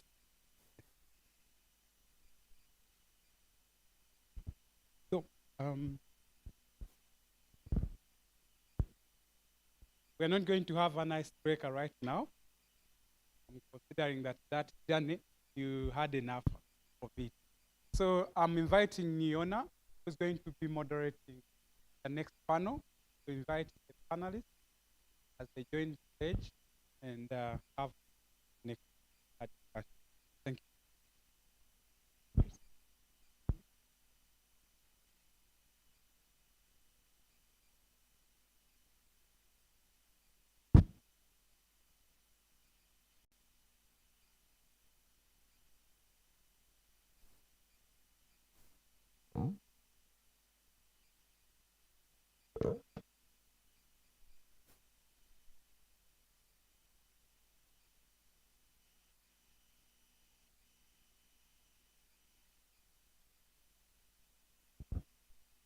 Right. Good afternoon, ladies and gentlemen. You're very welcome to the second Climate and Health Symposium. We're very happy for you being able to. I don't know, something's wrong with the microphone. My name is Niona Nakuya Kasekende. I work with Regional Lead, and I'm very happy to be your moderator for today.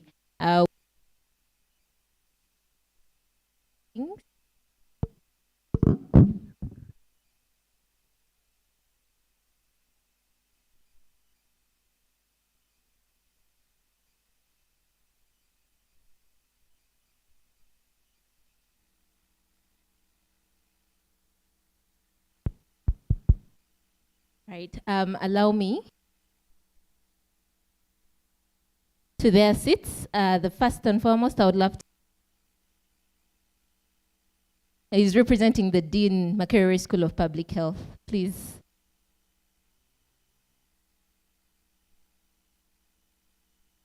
And I hope I'm kindly requesting for the team to give me a second.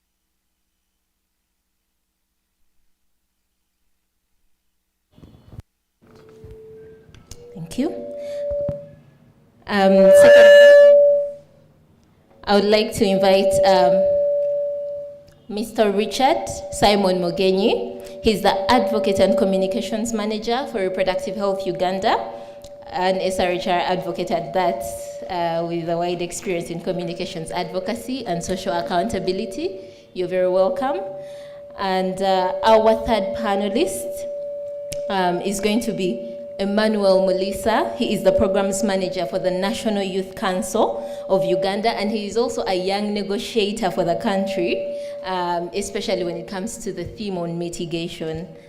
Please join us. Please clap for them. It's not an easy walk up to the stage. And then last but not least, I would want to welcome Miss Ida Nakanjako from UNDP. She'll also be joining us today on our panel.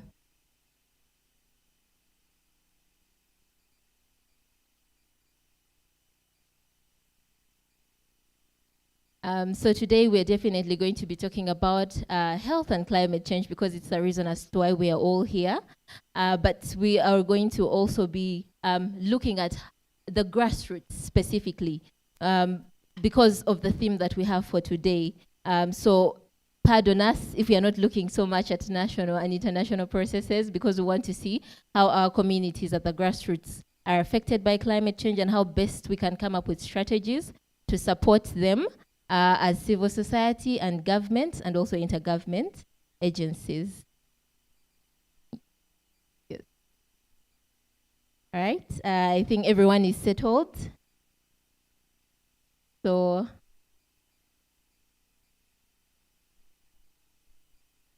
I'm going to start with Dr. Isunju. Just in relation to academia, we wanted to know what strategies have proven to be most effective in bridging the gap between academia or academic research and the real world problems that are facing communities impacted by climate change, and then what key challenges still need to be addressed. So what are the most preventive, how does academia and the real world community needs intersect, and what challenges are still there that need to be addressed?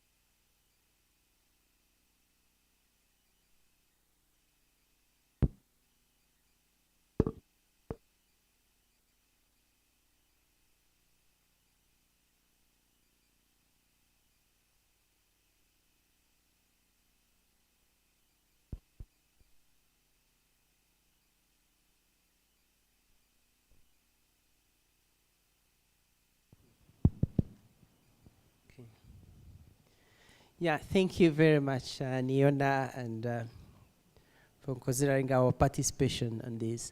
So the question was, again, what opportunities are there for academia to engage with society?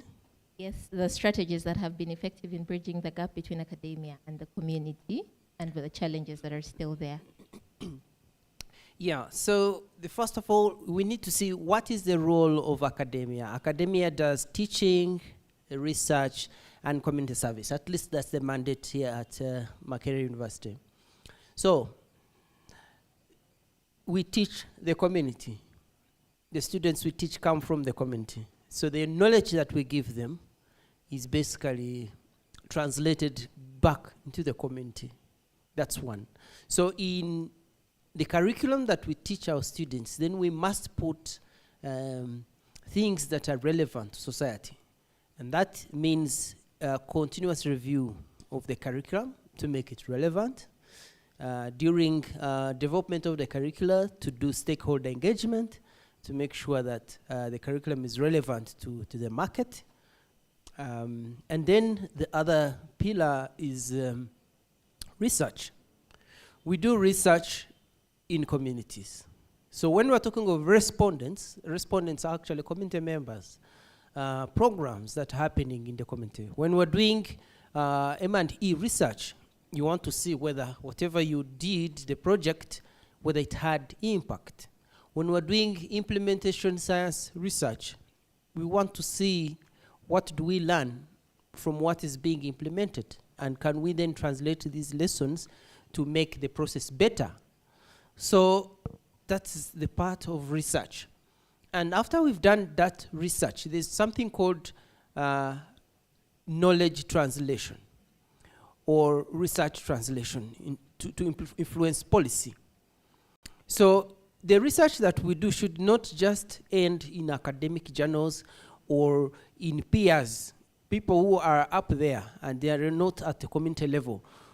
It needs to be broken down to what a common man can do about it, to messages that can go all the way to the grassroots. It needs to be disseminated to the community.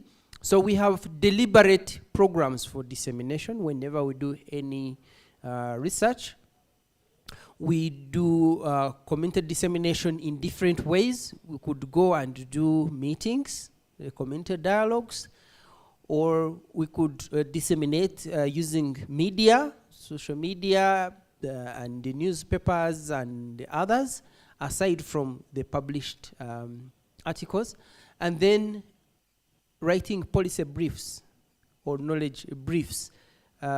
These try to make it more practical and relevant to the policy, and make sure that you're targeting a particular policy direction that you want to influence. So you need to be very deliberate.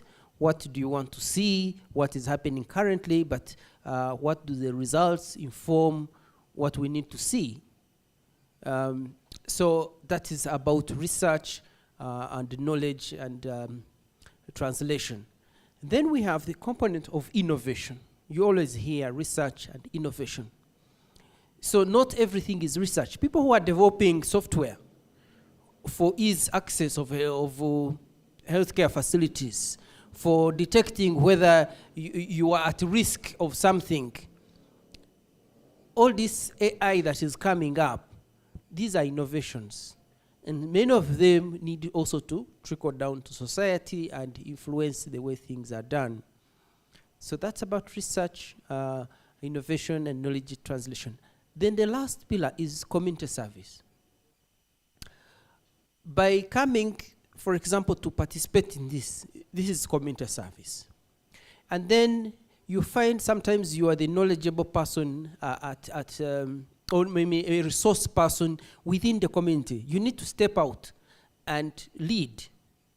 We have many of our members are members of the Rotary Club, members of the Lions Club, and they do what we call corporate social responsibility in the communities.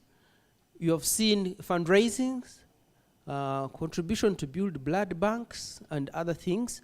There is cleaning in the communities. So there is a lot of community service that we need to be engaged in, and we're currently engaged in. So research, teaching, and community service is what I could say is happening. Thank you very much, Doctor, for those insights. So Doctor has told us how academia is engaging with the communities. But after we've engaged with the communities, I want to ask Mr. Melissa, who is the next person, that now what role should these local communities play in the energy transition process, and how can they be empowered to make informed decisions to benefit both their energy needs and also their health needs without compromising any? Wow. Energy transition. Before I even start, I just wanted to pose a question to the audience. How many of us here still use charcoal for making our meals? Let's just be honest. Wow. How many of us use LPG, use gas for cooking? Quite the same number. Well, I believe all of us come from certain communities, so we are grassroots people, right? So, according to statistics, 13% of all of us that prepare meals in Uganda use charcoal for cooking. And only 0.5% use LPG. LPG, for those of you that don't know the technical word, LPG is the gas you use to cook at home, that gas cylinder. So only 0.5% of us use that gas for cooking. I want to make a very clear revelation that even still, according to statistics, we lose 2.6% of our forest cover every year. 2.6% of trees are cut down. Now, I don't want to go so much into the science of what trees do in the contribution towards removal of these greenhouse gases from the atmosphere, especially carbon, right? So trees are very important. And once these emissions are still with us in the atmosphere, we all know the risk it poses to our health. So the more we still use charcoal for cooking or so many other unclean and unsafe methods of cooking or unclean fuels, wood fuel, the more we shall get more and more challenges with our health. About 15 to 26% of Ugandan land is still covered by forest. But also you should know that 22% of some of the areas in Uganda are still not covered with any trees. Like there are people in Uganda who live in areas without any single tree. We also need to help such populations, right? But also for some of us who are health professionals here, you will agree with me that 8.2%, I know I'm speaking a lot of statistics, but it's very important to be factual. Some of you that are in the health sector, because majority here in the health sector, 8.2% of infant deaths are due to indoor air pollution. And what is the cause of indoor air pollution? Using these unsafe ways, these unsafe fuels of cooking. So what does that mean? That there is need for a deliberate effort for all of us here in the room to promote the use of clean cooking technologies. I know some of us here in the city might have transitioned, but we also need to help our communities back in the rural areas to transition, right? We need to help them. So if your grandparents, if your brothers and sisters are still dependent on wood fuel, with what I've just briefly explained, I think we realize that there is a need for us to help them transition, and it starts with us. Now, I understand that there have been some government efforts at a small scale to provide gas cylinders, right, to people to try and transition, but we understand still there is still a big gap needed. But also even the LPG cost is still quite high, so there is need to also help. There are so many cleaner technologies that we can use, especially to prepare our meals. There are new technologies of improved cook stoves. There is a new improved technology of using ethanol. We know ethanol is a bit safer now to use in cooking. There are cook stoves that use ethanol as an alternative fuel, because ethanol will not release that kind of flame that produces that soot, for some of us that have studied chemistry. In the past, they have been promoting the use of ethanol because we have to make some other drinks for our own leisure or sanitizers, but we need to now transition and help in the manufacture of ethanol for cooking, because it is a safer cleaner technology. Also, the LPG is also a cleaner, safe. There's also people who use solar. Then there are people who use biogas. There's quite now a variety of much more cleaner technologies that we can employ such that we have a more healthy environment, and then we also conserve our environment. I want to also mention and emphasize that we also need to continue the advocacy for our government to reduce down on the electricity tariffs, right? Now I'm seeing a lot of advocacy ongoing, but just the other day I was seeing the Katikiro of Buganda also adding a voice that if we want to really speak and act in terms of conserving our environment, we really need to ask government that these electricity tariffs continue to be dropped such that we can have people use electricity as an alternative source and a cleaner technology to cook. Thank you very much. Thank you so much, Emmanuel. Those were a lot of statistics, but from what he has mentioned, it definitely, if we are going to support our families and communities to be able to transition properly, then it definitely needs resources. I think like Dr. Isunju had mentioned at the start of his presentation today, that without money, you can hardly do anything. So we wanted to ask our colleagues from UNDP, what strategies can be employed to be able to ensure that global climate financing is accessible to grassroots initiatives to help them to be able to build resilience against climate change and its impacts on their health.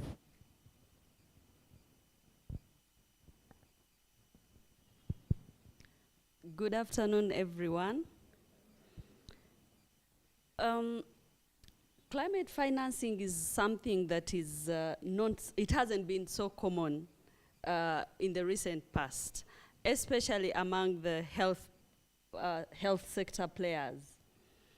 But as climate action gets more momentum, especially at country level, we are seeing a lot of interest even in this sector. I am happy to note that we have, as a country, we are receiving a lot of support from people who have been in that space. And grassroots financing, I think, can be at different fronts.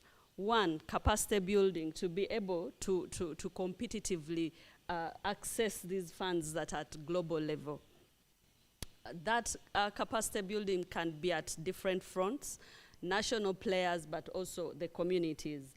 As a community member, picking up from him, how do we competitively bid and access the small grants that are available? Not to compete with the international organizations and companies. So we need to build the local capacity of communities to be able to compete. But also at national level, we have players like Ministry of Finance that has been at that level, supporting, working closely with the development partners, but also the international communities. We need to engage them more, get more access to information, build capacity. How do we teach our partners here at national level? First of all, what is existing? How do we build onto that? That's one of them. But I also think we need to support and initiate research and data collection, picking up from the academia, because we can't access this financing without having evidence. When you go to make your case at international level, they'll ask for evidence. So I urge my colleagues here to really collect data, make reports to the powers that be it at the Ministry of Health, be it at the Ministry of Water, or Ministry of Finance, because they want that data to feed into the processes that are going on. And then how do we influence, how do we do advocacy to influence policy as a country? If we are transitioning from firewood and charcoal, how do we ensure that we make advocacy and influence policy that is already in place? You will not go so far if you're advocating for us to leave charcoal usage, and yet tariffs for power is too high. there are some best practices that you must showcase as a country if you want to access climate financing. You must show what are we as a country doing. If there is an effort for us to advocate and decrease the power tariffs so that we make that transition, it must be accessible for everyone, because everyone eats food, everyone needs energy. So there must be that policy transition that the country must show. So such policies, enabling environment for lay people like you and me to transition from A to B, must be showcased. So baby steps, we shall need baby steps to be able to show what we have, but also to show the cause for transition, to access, to do that climate action transition. Thank you. Thank you so much, Ms. Ida. I think what she says really makes a lot of sense, that as if any donor would want to invest in Africa, they do need the policy environment to be very, very friendly. So it's up to us, of course, plus the baby steps we take from capacity building to also making sure that we have enough facts and evidence. I think that has sunk in, and we'll try to do our very best as partners to be able to realize those actions. And then I want to maybe swear a little bit away right now from finance and go to our next panelist, Mr. Richard. Just help us understand, what is this interlinkage between sexual and reproductive health and climate change? We have heard a lot about it, but how does SRHR help us to be able to build resilience against the impacts of climate change in our communities? Yeah, thank you, moderator. Good afternoon, good people. Sexual reproductive health and climate change. Of course, yeah, many people ask the same question. What's the linkage? I work for a sexual reproductive health organization, Reproductive Health Uganda. And we've been into the business of climate change interlinking, looking at the nexus between SRHR, sexual reproductive health, and climate change since 2007. And maybe I will give a story of a young girl, a 14-year-old young girl, Carol. Carol is in Kasese, from Kasese. She's 14 years, and she's in upper primary. She goes to school where sexuality education is a taboo. The teachers don't want to talk about it. The leaders don't want to hear about it. But she continues to go to school. And she comes from a humble, typical village home in Kasese. Floods come. When the floods come, their house is vanished, the school is gone, the hospital is gone, the infrastructure basically is gone. Where do they find refuge? In a displaced camp. And of course, everything has to be a makeup, the facility, the school, and whatever. It's just.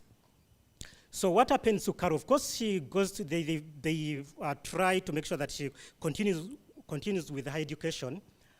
And as she's trying to go to this makeshift school with no proper infrastructure, that time of the month happens. And the boys laugh at her. She's ashamed. She swears, I'm not going back to school. She goes back home. The father asks her, why aren't you going to school? She doesn't answer.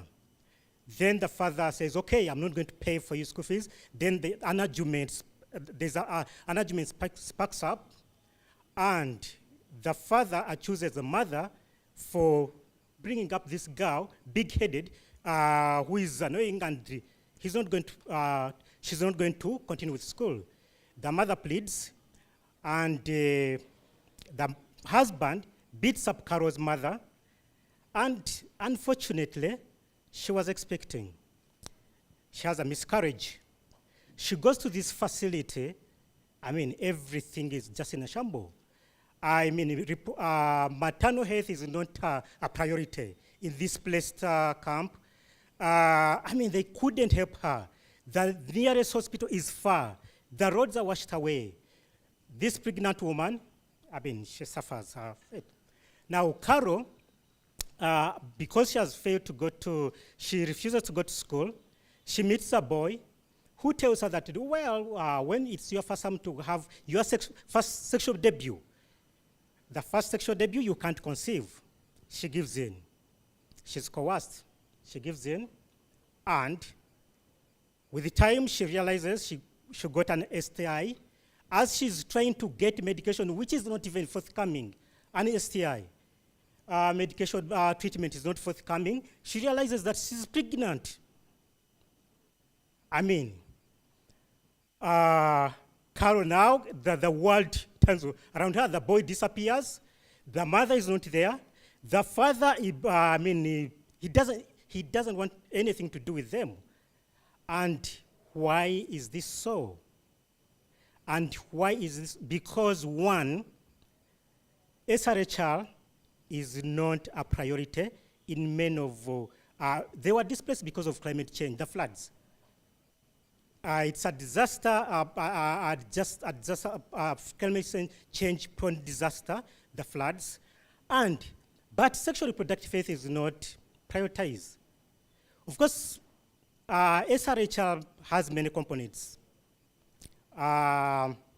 Gender equality, sexuality education, adolescent health, family planning, and the rest, safe motherhood. They are all components of SRHR. And because they are not prioritized, I mean, women and girls, the vulnerable people suffer when disaster due to climate change occurs. And as for us, the advocates of SRHR and climate change, what we do, we want to empower communities. If communities are empowered, and if Carol knew about her rights, knew about SRHR, knew about, she had those assertive skills that you can get through sexual education, maybe she wouldn't have given in to this, her first sexual debut. She wasn't ready. Well, if she knew and she could go and get maybe contraceptives, maybe she wouldn't have gotten pregnant. Or an emergency pill, she wouldn't have gotten pregnant. That's the information we give to young people. But of course, gender equality, Carol's dad, does he know that equality between men and women? Do you have to beat your wife? Of course, it was stress.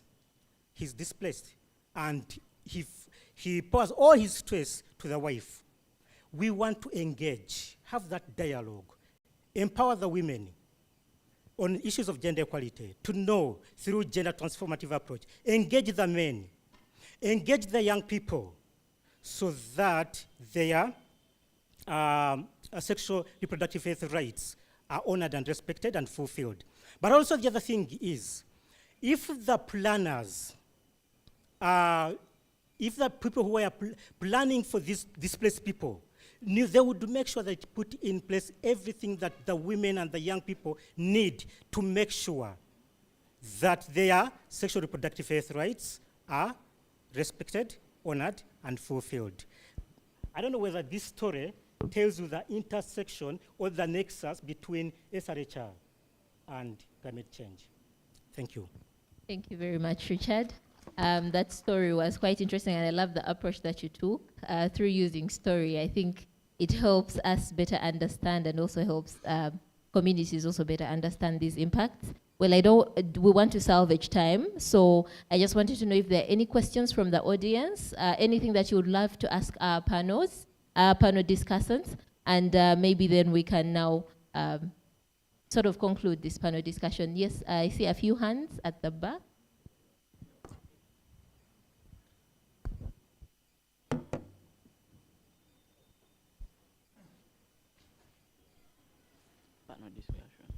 Thank you, panelists. Thanks for everything.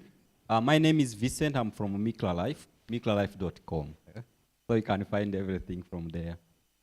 My question is about gender. Most times when we are talking about gender and climate change, you guys talk about women.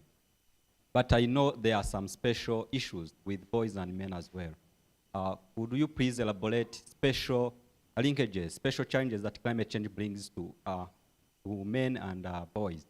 Then on the issue of statistics and data and guidelines to draw financing to our space, while that is good, I'm a researcher, I love that, but we still need to push for a different way, a different lens, whenever these funders are looking at us. We have been different conversations whereby the West is blamed for using the same criteria when they are assessing us. And some of our data really, we can never catch up.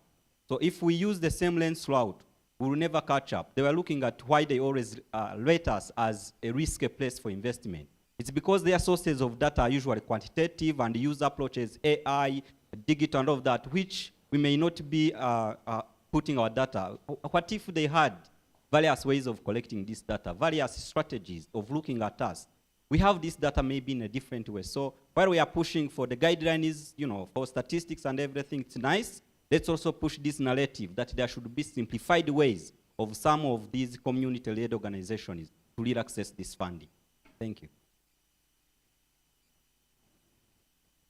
Thank you so much. Make the life. Yeah, thank you so much. And I want to first thank Tree Adoption Uganda for this conference. My concern goes to my fair youth. You've talked of good statistics, and I really align with you. But you have also identified that there is a gap of affordability of this clean, green, renewable energy, whereby even electricity can't be afforded by the local community. But here, trees are not cut in Kampala. Trees are cut in the local community, grassroots community we are all talking about. We are concerned about the grassroots community, but why we are in Kampala seated. But when we go there, can we look at methods that are affordable? Can we look at those renewable energies which has less carbon monoxide that is contributing towards these annual deaths that the World Health Organization normally reports? Can we look at other agricultural residues which are affordable, people just throw them away? Can we get the ways of generating energy from that residues? For example, I come from Chegegwa, and I represent a CBO, or a community-based organization. And we looked at all those options, but they couldn't be afforded by us, the local community, or the grassroots people you are talking about. Even if we people in Kampala to support those local communities, we won't afford to support them, sustain what we intend to achieve. So we came up with an initiative where we are looking at using agricultural residues to generate energy. And we termed that as the Green Energy Initiative. It has been there, but can we extend it to the local community in that even if a person cannot afford gas, can at least make them on their own or can save up to 70%. So I think we shall deliver into more conversation with my fellow youth. We see the way of implementing this initiative. Thank you. Thank you so much. This will also go to the direction of the youth. First of all, thank you so much for the initiatives that you said that are existing. However, I think just to add on what my brother behind us said, it is very important that we do a mindset change for the local youth in these communities. Because these are people that have very high potential, just that they don't know that they actually have talent that is there. Now, if the government can tailor initiatives or interventions that can then reach out to these people, we do a sort of mindset change. That would be very important. Now, to add on, the last thing he talked about is the aspect of there are already like communities or programs that are in those particular communities. Now, as the government, is it possible to empower or to work together with these programs that know these communities better than you, who than the rest of the government members that probably have offices in the urban areas? But these are initiatives, these are programs that are in the local communities. So I think it's very important to look at that aspect as well, because in the long run, if the government says probably they're going to employ their own people, we are going to see aspects of like corruption again coming, which is going to lead to a decline in health, and we are not going to achieve the goals that we want. Thank you so much. The other side as well. 2 more questions. Someone was intimidating me. Thank you. Thank you, Crispus. Thank you, Doctor. Crispus has finally given me a chance. But I wanted to ask you a question earlier before we went for break. And good enough that I haven't lost it. It was on how you ended on the issue of financing. We all know that a warmer world means that mosquito can actually travel longer and live longer and increase the spread of diseases like dengue fever, including malaria. So now I was here wondering, and this is my understanding, why you actually said that when it comes to funding, they dictate it around giving more money around malaria and HIV/AIDS. But this is crystal clear, because that is where the intersection comes in, or climate change and health.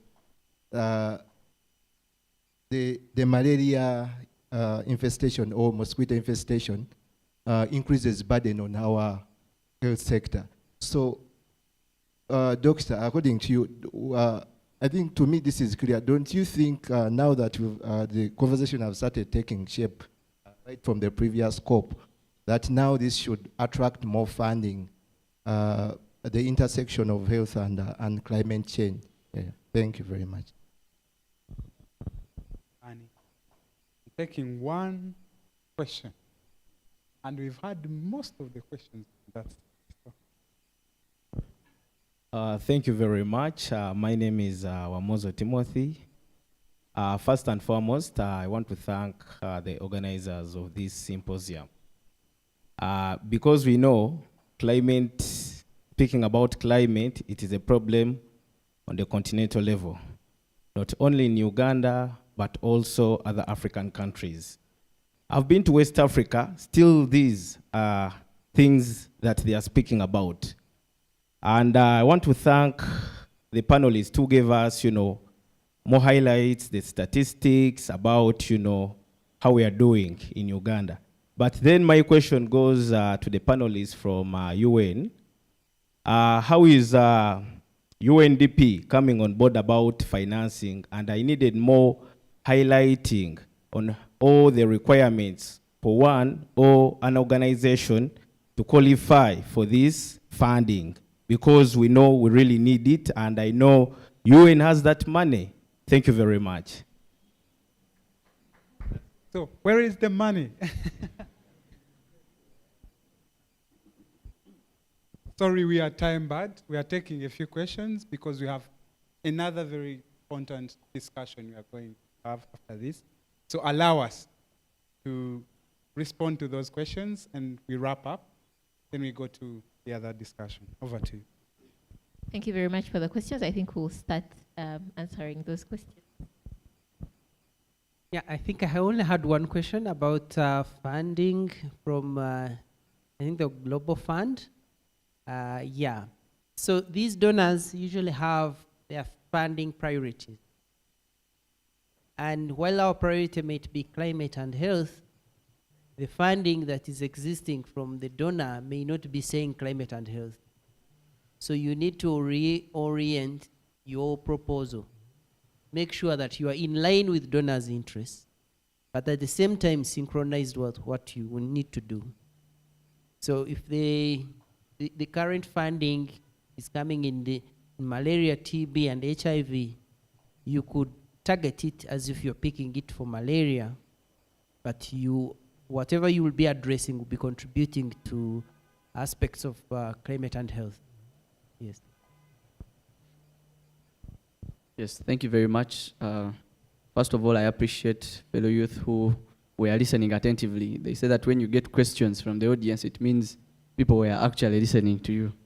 So I'll start with the lady. She didn't mention the name, but who asked about mindset change.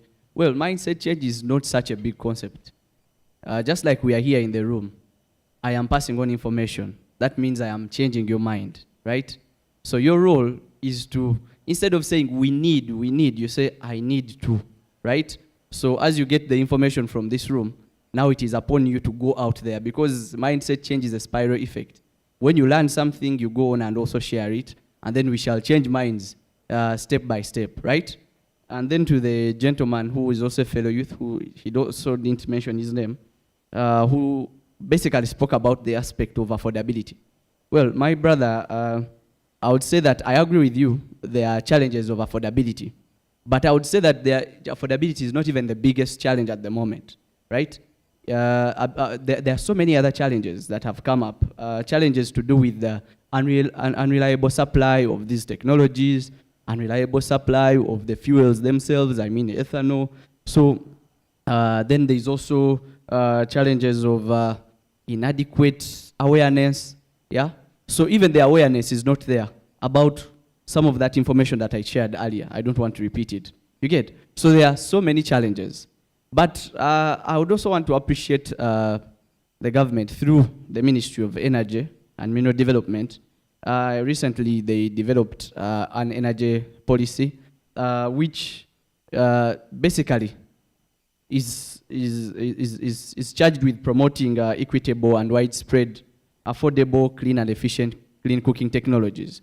Now, with that, I understand that they are trying to develop, yeah, and enforce legal framework that supports this clean cooking sector. Now, my focus was basically on that clean cooking sector because I understand the talk about energy transition is quite huge, but there are some elements that we can handle, such like transitioning to cleaner sources of energy in cooking, right? So that's where I wanted to focus my discussion mainly. I understand there's a move through the Ministry of Energy and Mineral Development to develop and enforce this legal framework that supports growth of this sector, especially the clean cooking sector. I also understand that there's promotion of local manufacturing of these cleaner cooking technologies. I understand now there are incentives and subsidies provided to those that manufacture ethanol, because I already mentioned that ethanol is a safer fuel to use for cooking, right? So there are incentives and subsidies that are provided by government now for people who are manufacturing. So even some of us that are innovators in the room, this is an area that we could look at investing in because the government is in that direction. Even those that want to import some of these technologies, right? Maybe pressure cookers, things like that that are used in cooking that will help reduce down on our cutting down of trees and promoting a safer environment for us all. Thank you very much. Thank you, our audience. First of all, before I go into answering questions, some of the things that probably I missed talking about were things like initiating the public-private partnerships. We need to explore that angle. In Uganda or in any community, where is potential in developing some of these discussions? So that if we are talking about use of solar, we have the private sector that has invested in solar supply. If we are talking about alternative cooking or alternative energy, we need to have partners, private partners that have invested in there, but also engage the public sector, government, in probably giving them incentives for them to expand and scale. As the UN or as the development partner group, we need to catalyze some of this action. How do we ensure that we realize the nexus between health and climate change? Previously, I'm so happy that we are having these conversations now. Previously, the health sector would be on its own, and then the climate and the environment people would be on their own. But now we are seeing a convergence of these sectors where we sit and talk because one affects the other. And unless we bring together our brains, we might not go so far in programming. So someone is asking, where is the money? As the UNDP, like I said, we facilitate these conversations at global, but also local level. It's true, we have seen a lot of financing come into the country for climate change and environment. And where we see these conversations, we normally cascade it.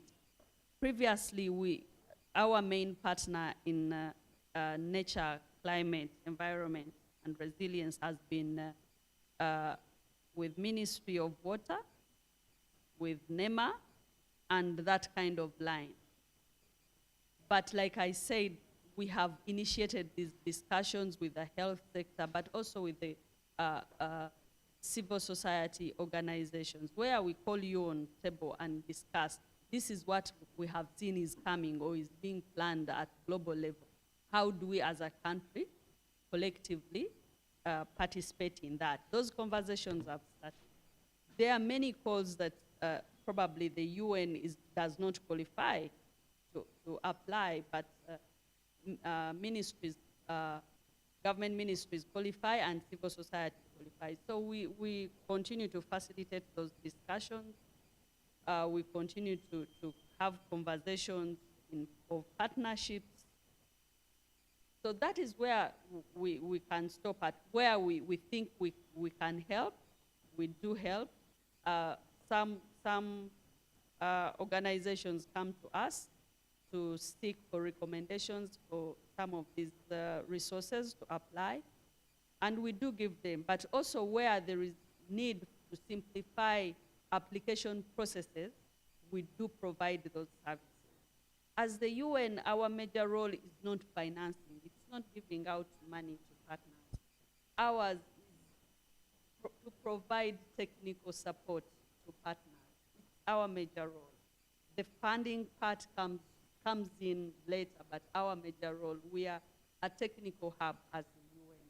And for UNDP, where I work, we mainly provide that capacity building, breakdown processes to ensure that everyone who needs support gets it in whichever line of work.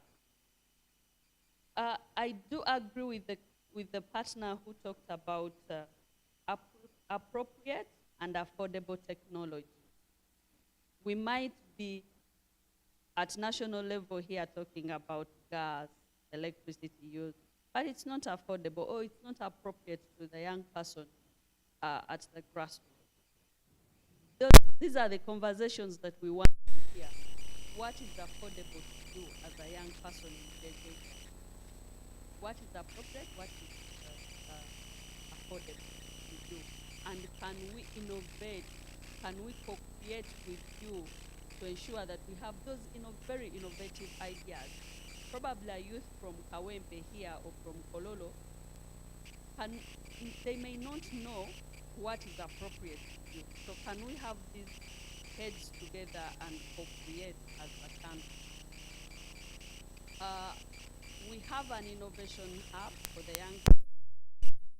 You might not know. Supported in establishing an innovation hub. How many people know about it? It's up here. I think it's economic policy or something. Have we used it before? At the what's that building called? Near CTF2. It is near CTF2. I've seen it near CTF2. It's many years since I came to Makerere. I know where it is, but I've forgotten the name of the building. So we have supported creation of that innovation hub. Can we use it? Can we go in there and co-create for these appropriate technologies that we are talking about? Encourage a friend to bring a friend to use. It's created for every Ugandan young person to make sure they use it and co-create appropriate technology and affordable too. Don't forget that. So we also supported Mulago, Mwanamujimu department. We supported it in transitioning from charcoal and firewood use to electricity use. And we did that as a pilot to see what is the transition like. How expensive is it? Do we just have a fear for use of electricity or what? So we supported them to transition from the traditional means to what is being recommended now and desirable to electricity use. So we engaged the regulatory authority for power tariffs and all that, and the transition was successful. Later, we got to understand from that report that actually the traditional ways of cooking were much more expensive than the transition to cooking, the power cooking, electricity using. So probably sometimes we have fear for the unknown. Change is not always easy, but we can always, like I said, co-create and see how these technologies are taking us. Going back to data, I think for anyone to make a case for anything, we need data. We need to understand why things are going the way they are going and what is the trend. For us to be able to inform policy, we need data. There is no way we can run away from data. If the data collection methods that are being used at global level are not appropriate to us, like someone said previously, can we create our own data collection methods that are appropriate to us, that we can scale down to the grassroots, so that we inform our own policy, but also feed into the global indicator. We can't go so far. We are all as countries, we are all reporting against the SDGs. If we want to report against the SDGs, then we have to find a way of domesticating data collection from grassroots up to global level. Thank you. Thank you. And thank you again for the questions. I think I'll respond to one question, men and boys. Yes, definitely climate change affects each one of us. And of course the communities, of course the poor and vulnerable are more affected than, some of us. I think we are affected, the proportion is not the same. So it affects men, it affects boys, it affects women, it affects girls, and the communities at large. But as Reproductive Health Uganda, of course, we put a lot of emphasis, so we have a bias on women and girls and youth because they are more affected. When disaster, basically, generally when disaster strikes, women and girls are more affected and than men and boys. And of course, and you remember, if we remember COVID-19, it wasn't climate change, but it was a disaster.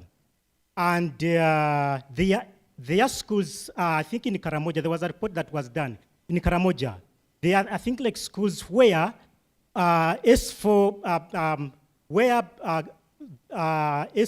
candidates who registered for S4 exams, some schools never registered, and the girls never returned to school.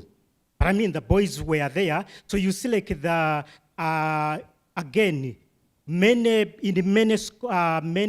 schools, girls dropped out more than the boys. So that's why, because women and girls are more affected and feel the pinch more than the men and boys, that's why we have that bias on women and girls. But everyone is catered for. We engage all the boys, the men, because actually when it comes to gender equality and SGBV, the men actually, sometimes they are perpetrators of SGBV. Thank you.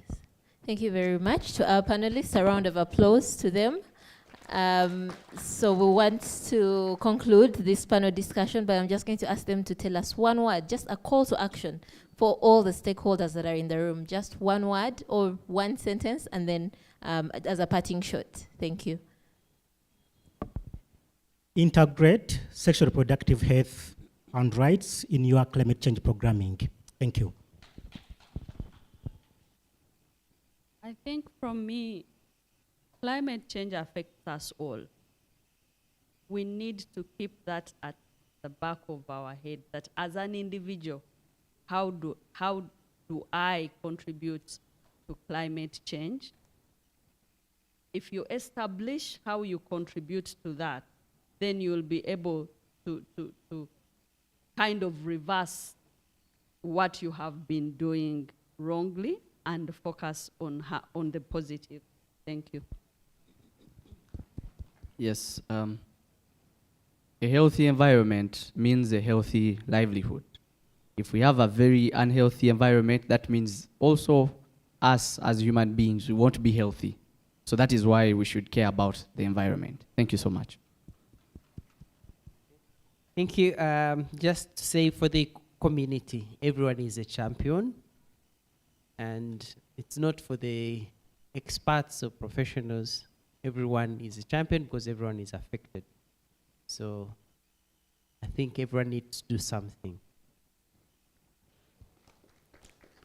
Thank you so much to our panelists. I think we could feel free to leave the stage, and we thank you so much for your time. A picture moment, please.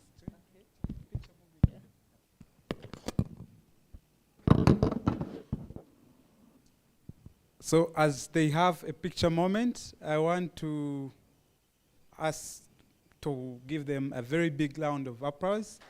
Quite insightful discussion. And thanks to Niona for moderating the session. So now we are going in for a very important part of this discussion. We are going in for the group discussions that will form the position paper on climate and health. So we are going to divide ourselves into 4 groups. Later on, we will assign you the thematic areas. So right now, what we should do very fast is to be in 4 groups. And we already have almost 4, are they rows? Are they columns? Columns, yes. So we can have the first group here, the second here, the third here, and the 4th here. Group of about 10 or maybe 8. Raymond, we are co-moderating this, so please help me. So the first group should be here. Please. Sorry. After the discussion, we are going for lunch. Yeah. There is a possibility if they can use that down part as well to discuss. No.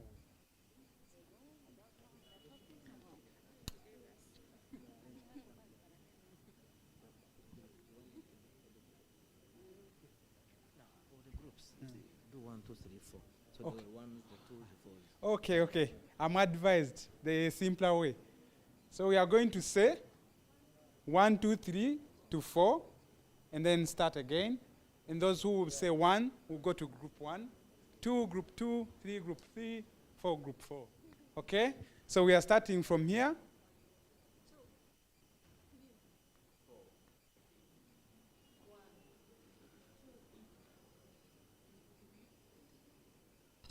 Four.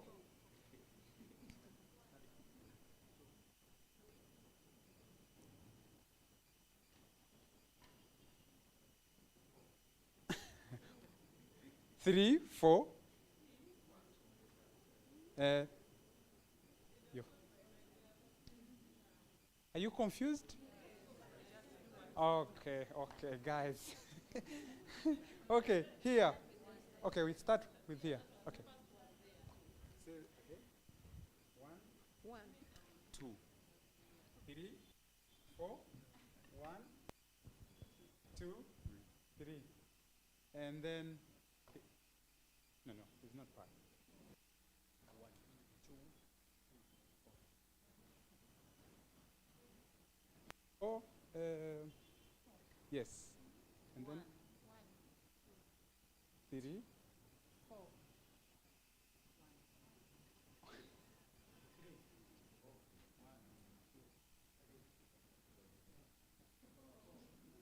Temuli mu kirasi.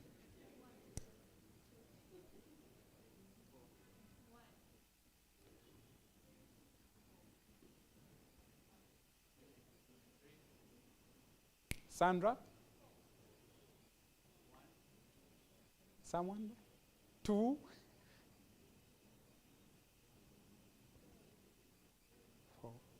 1,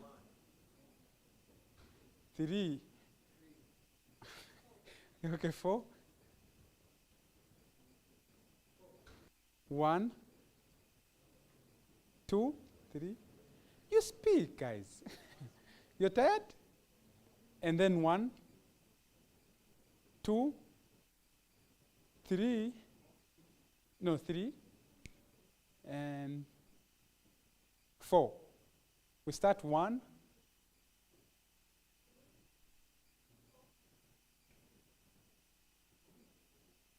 Okay, those of you who have said 1 this side, very fast, guys. Otherwise, we won't have lunch. The more you do this fast, the more we do it, and we have lunch and then come back for the last part of the discussion. So 1, 2 here, 3 here, and 4 the other side. Please, very fast. You have a microphone. Watch it, watch. I wanted to be a participant. Nenga question is yours. Yeah, please. To have magic. Yes. We changed these. Sorry. That's what she has given me. Oh, that lady. That's what she has given me. That's one. The themes can remain. In the discussion, we have them discuss them. Okay. So I'm going to read for them, each group. Aunties, I'm going to merge where they will be. Yeah. Then So for me, I had said adaptation goes with loss and damage.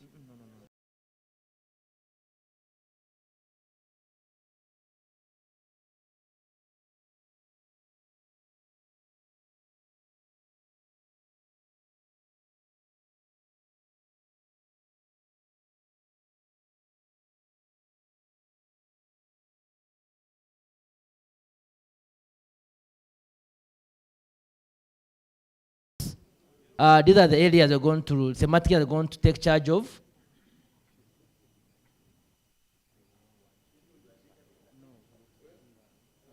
We have been put in 4 groups, right? 1, 2, 3, and 4. We expect all number 1s to be that side, number 2 next, number 3, and then number 4. Basing on the pews we have here. Where is number 2? Number 2, perfect. Number 3 in the greens here. Number 3. So can they come together? Then number 4 here. Are we together? Let's do this faster, colleagues, so we can expedite on the discussion. We have thematic areas we're going to look at, and these thematic areas will be grouped within 4. Tackle of. Guys, Group 3, I don't see you in the middle. Can we be together somewhere? The same way, group 4. Together. Group 1, group 2, group 3, and then group 4 here. So I'm going to read the thematic area I'm going to handle basing on the groups. Yes. Starting with group 1, and my colleague will give out those questions as we come to the groups, right? Group 1, we're going to handle 2 thematic areas, mitigation and adaptation. Mitigation and adaptation. And are we together? Group 1. An expert in mitigation. So you identify the areas related to mitigation and adaptation within the thematic areas, the questions you're going to have. Then group 2, you're going to handle finance. Are we together? We talked about money. Component number 10. So who is our secretary here? So group 1 gets a secretary and someone to lead us there in. We need to form a way how we can all talk together. So group 2, finance. So I expect you and your team to talk about finance-related interventions. Group 3, we have 2 components to handle. One is loss and damage, and technology transfer. Are we together? No. Group 3, We changed it. we are handling loss and damage and technology transfer. Are we together, members? Hello? I can't hear you. Angela, you're too far. You need to get closer to the other teams down here. Okay? I mentioned, let me repeat. Group 1, you're going to handle adaptation and mitigation. Yes. Then group 2, you're going to handle finance. Ebyensimbi. Then group 3, you're going to handle loss and damage and knowledge transfer. Technology. That is group 3. We need And to and then let's come closer, members. Let's come closer. We have a little time. 30 minutes. Doesn't have Do to this be work here. be You done. can go the other side. Yes. So it's choose, but as long as you are around handling Yes, yes. the team, group So, 3. and we have then an group 4, expert here. capacity building. So, capacity building who's is a writing huge the component questions? of climate resilience. You're writing the question? So group 4, capacity building. Question Washika number is 1 the champion on in that mitigation. area. I don't know if you Question you number cheated 1 on with, mitigation. How you can the cheated with Uganda marks health for sector this. transition from Capacity fossil- building, we are in group 4 here. So loss and damage and transfer, and then finance, then one, mitigation Let and me send adaptation. them to Maurice. So I want to come from the group to the groups to give the questions they're going to be looking at. Are we together, members? Hello? Let's have 30 minutes for that discussion. Then you can go for lunch. Adaptation and mitigation, yeah? Group 2, who's Thank the you. secretary?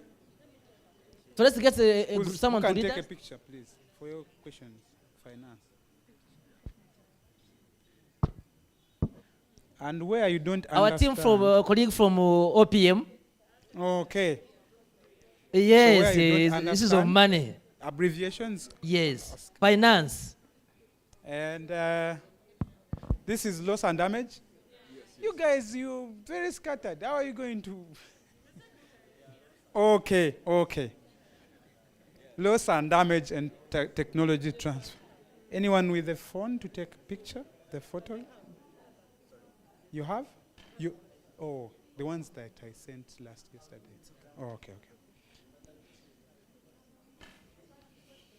Could we all come? They're leading us there. Okay. And last, we even have experts here. So for you, your capacity building, anyone who is writing? So you take a picture of these questions. Yeah, you can take and share.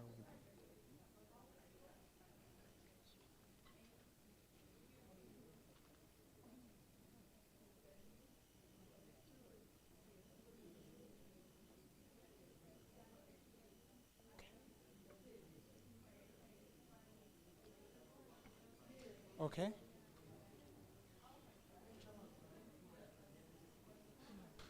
And the count starts right now. We have about 35 minutes. 35 minutes.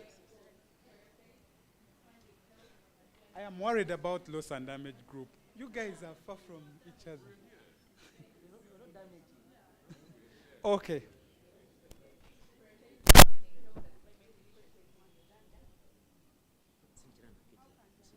What's up?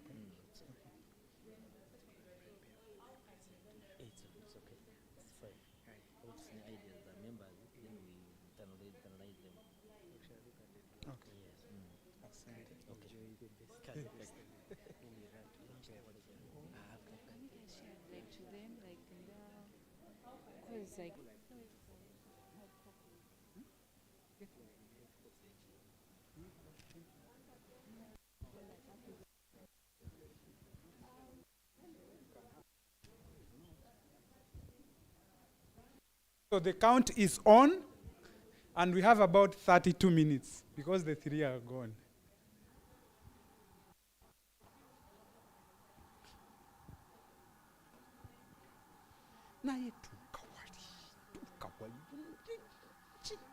Ono negotiator ali eno bannaye temumuleka.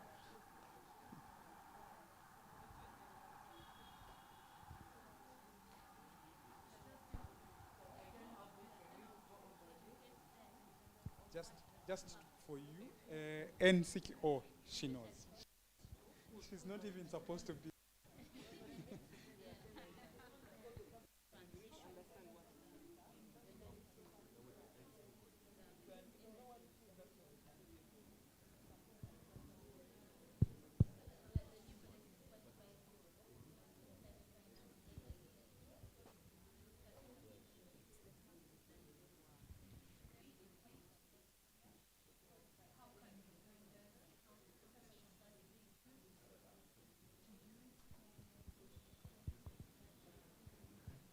And we are rewarding the best group.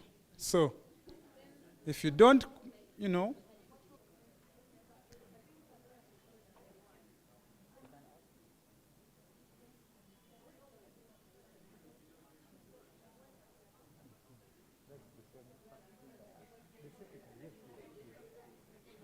yeah.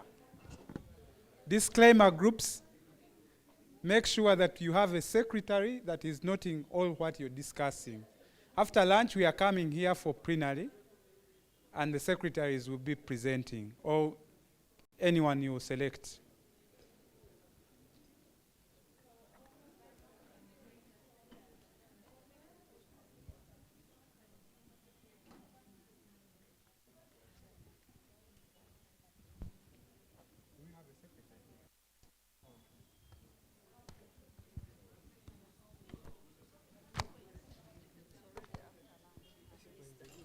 We took a branch, a branch of breakfast. But we're going to have our lunch at maybe 2:30. 30. I want to vote quickly, yeah. That is okay.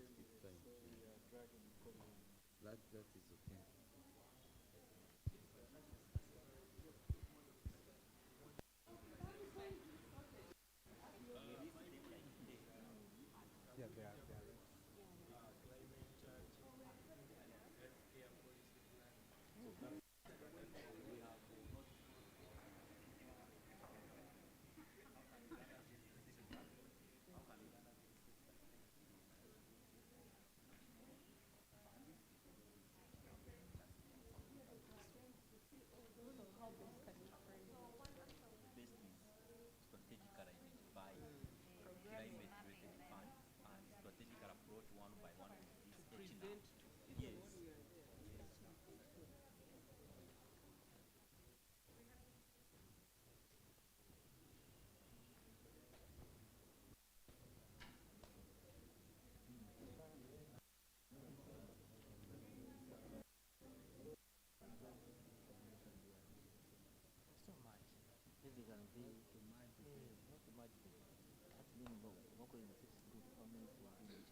25 minutes remaining.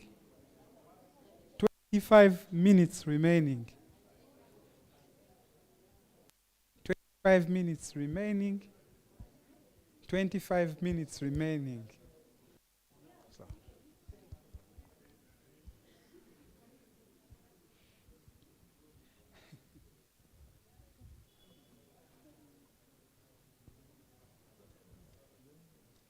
It's been a long time.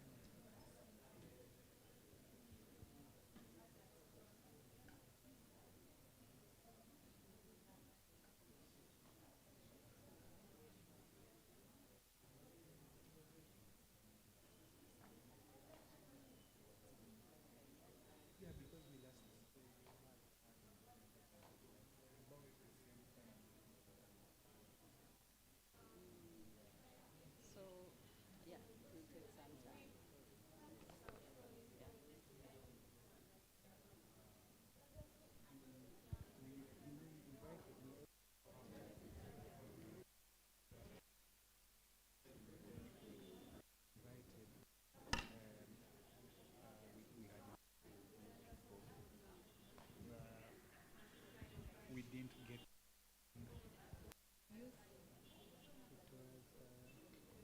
Actually, what was it about? It was about mobility and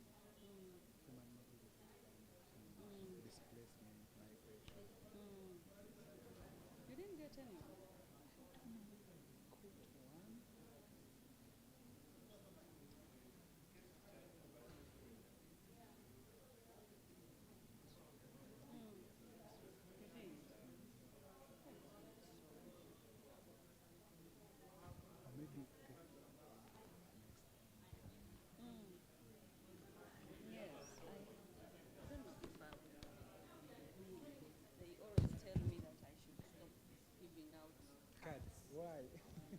It's not environmental. Yes. They have told me of that e-card. Yeah, where you scan just the scan. code. Yeah. Do I even have this? Please don't name. I make one. Just have that one with a barcode. So somebody When you meet someone, they just scan it. That's the best. Who can help me like that? These people are things I think so. I'm not so sure who does it, but I think some of these companies that are in IT, they can make them. 772.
'cause sometimes it's also okay to. But lead the discussion on the indicators. I think when they say capacity, integrate. 20 minutes to go. Don't say I didn't tell you loss and damage. 20 minutes to go.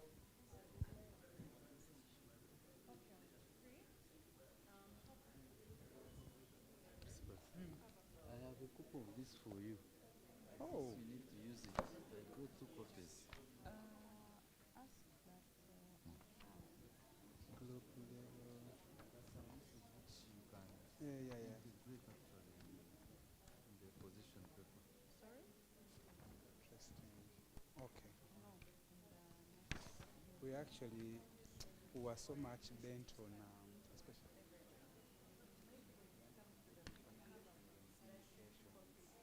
these are the indicators that we can help us track progress in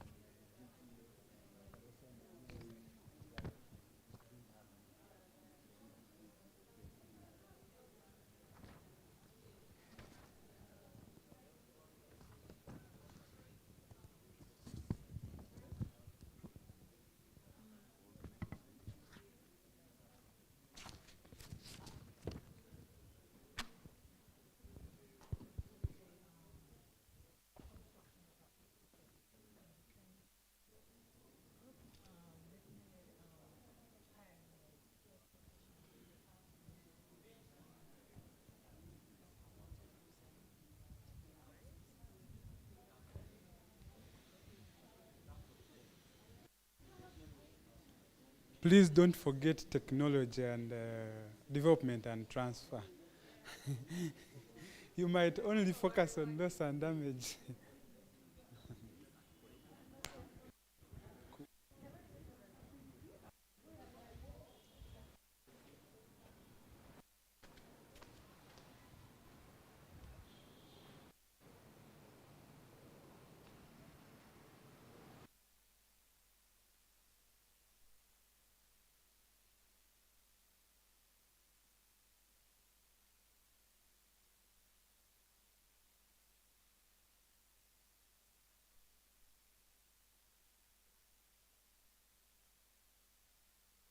Njagala single.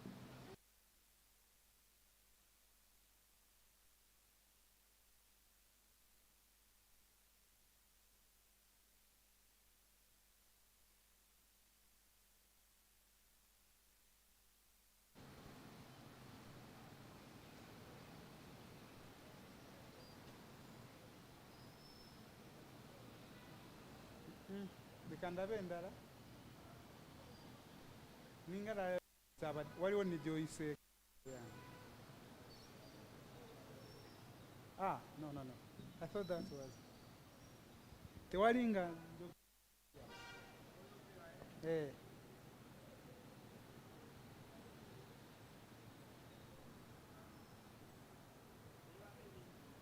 Ojja ginoonya oba ogikube mu session eziddako. Ojja ginoonya oba ogikube mu session eziddako.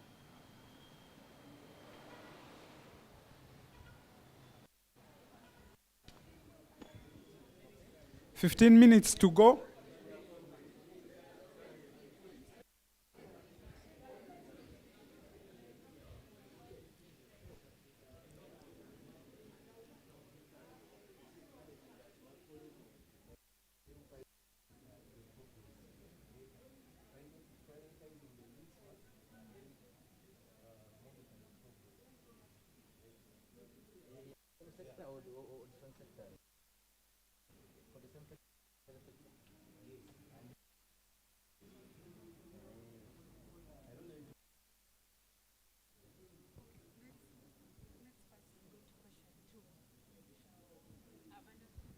"15 minutes remaining."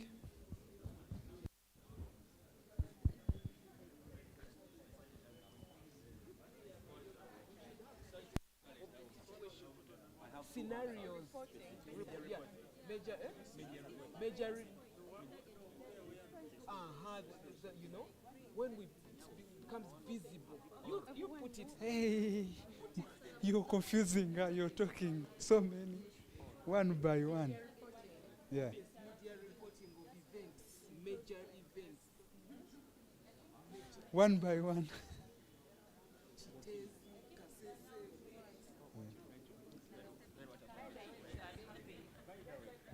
There's something that I've thought about. How about publication? Very important. Actually, I was learning about that. Yes. Publication of reports, policy briefs, yes, and articles relating. Because what we are talking about failing to find a line between reproductive health and climate change. Even in the health sector, relating health and climate change, some people still find it. You understand? We need to have publication. You guys, Muina topics, very important topics. Adaptation and mitigation. Yes. All right. So, colleagues, listen to me.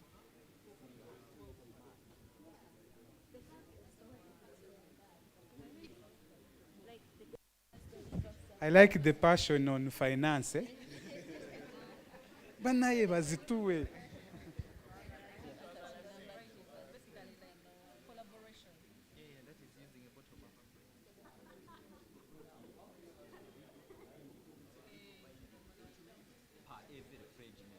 I know where those things already existing.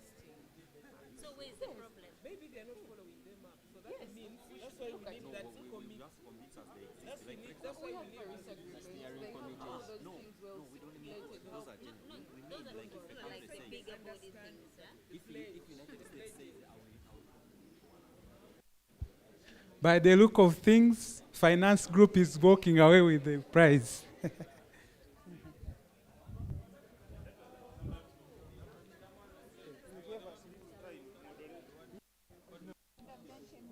You're actually the first people to present because you have fewer questions.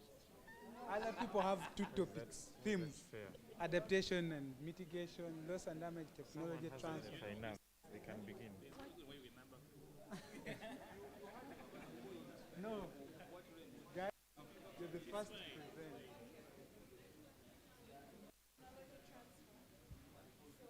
Finance?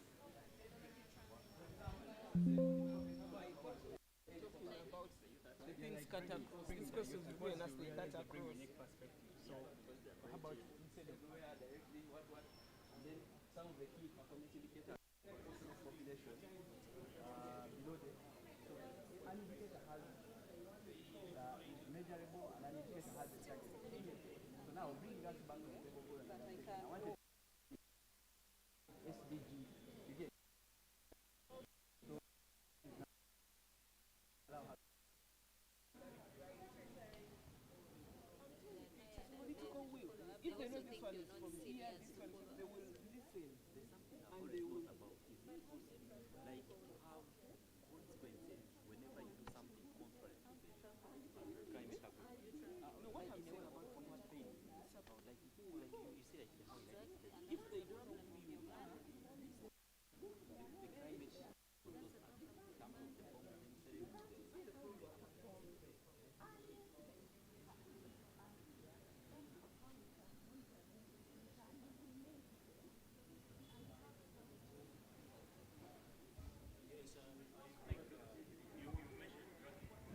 Ten minutes remaining. 10. 10. You've been timing, eh? Hey, oh, my bad, sorry. 10 minutes to go. That is the platform that they can integrate climate change so that these VHTs they become like persons. Because they apply in every village. That is the system that the So biased. This guy is so biased.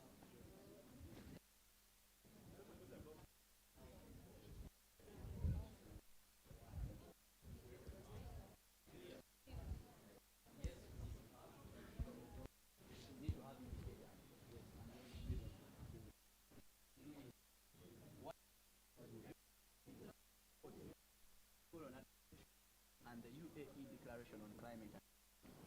Now, here we are posed with the question of variable target, right? I give an example here that we can use. I'll allow her to take it.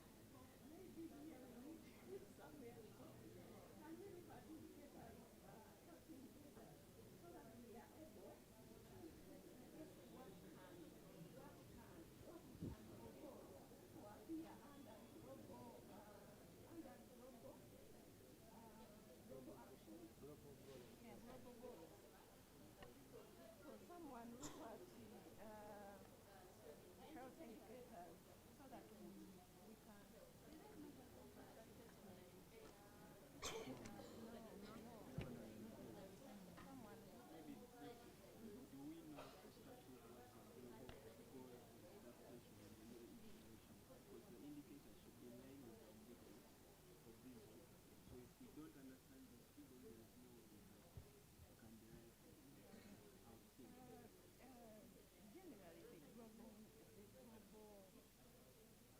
The global goals are on how we can really mitigate and adapt to climate change.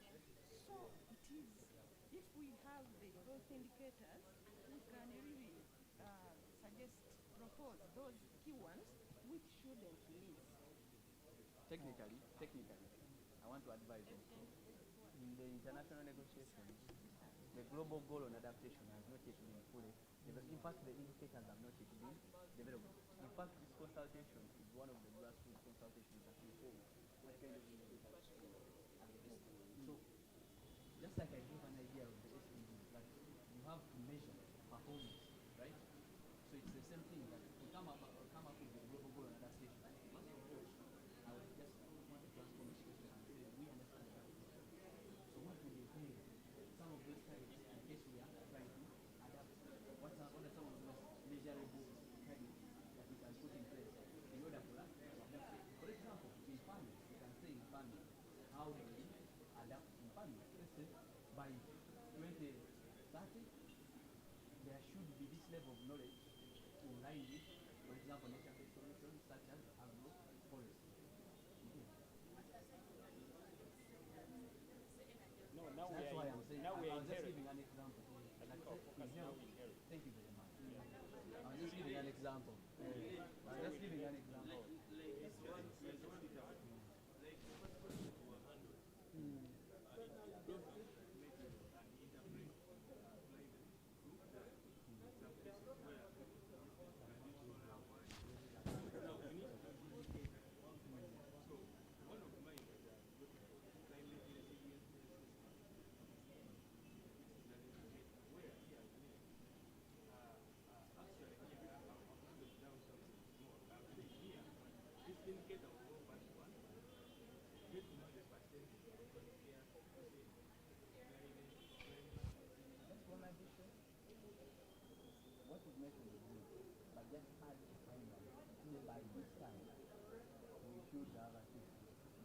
And maybe just can I give a few supplements?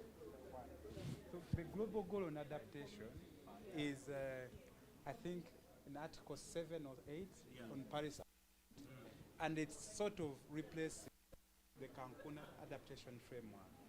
So now countries are meeting to come together and negotiate on targets. One, that one we achieved it in last year's COP, where health was one of the thematic targets under global goal on adaptation.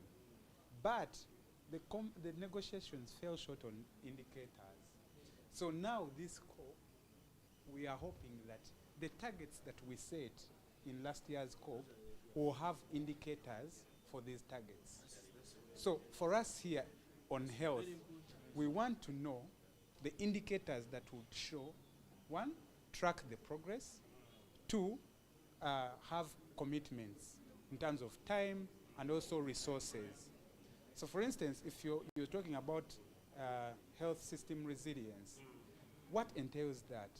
We want to see a workforce that is aware about climate change, for instance. One, we want to see that the new infrastructure, for instance, by from this time to 2030, all the infrastructure we are building is climate proofed. You get? So those are the type of indicators that would show that the global goal on adaptation is actually doing what? Progress or that. Then the UAE declaration, also it came up in the last year's COP. Countries came together and had challenges and committed to this agreement to make sure that they come together with solutions to address climate health. But still, the agreement lacked indicators. So this is what we are trying to do at the moment. Yeah. Okay, I have one point I want to put forth. I don't know if I stand to be corrected if I'm off. Data to ensure that maybe by 2030 we have clear and reflect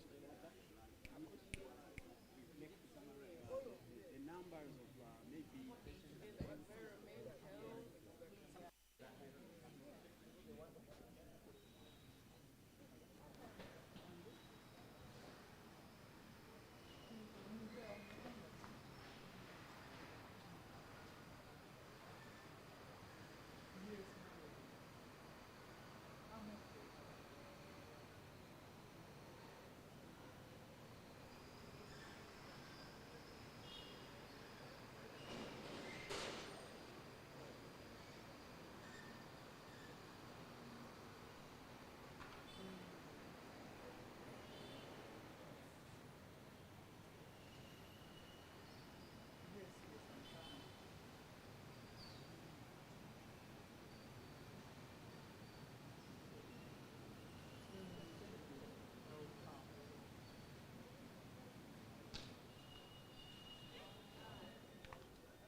Eight minutes to go. Bawana nyingi.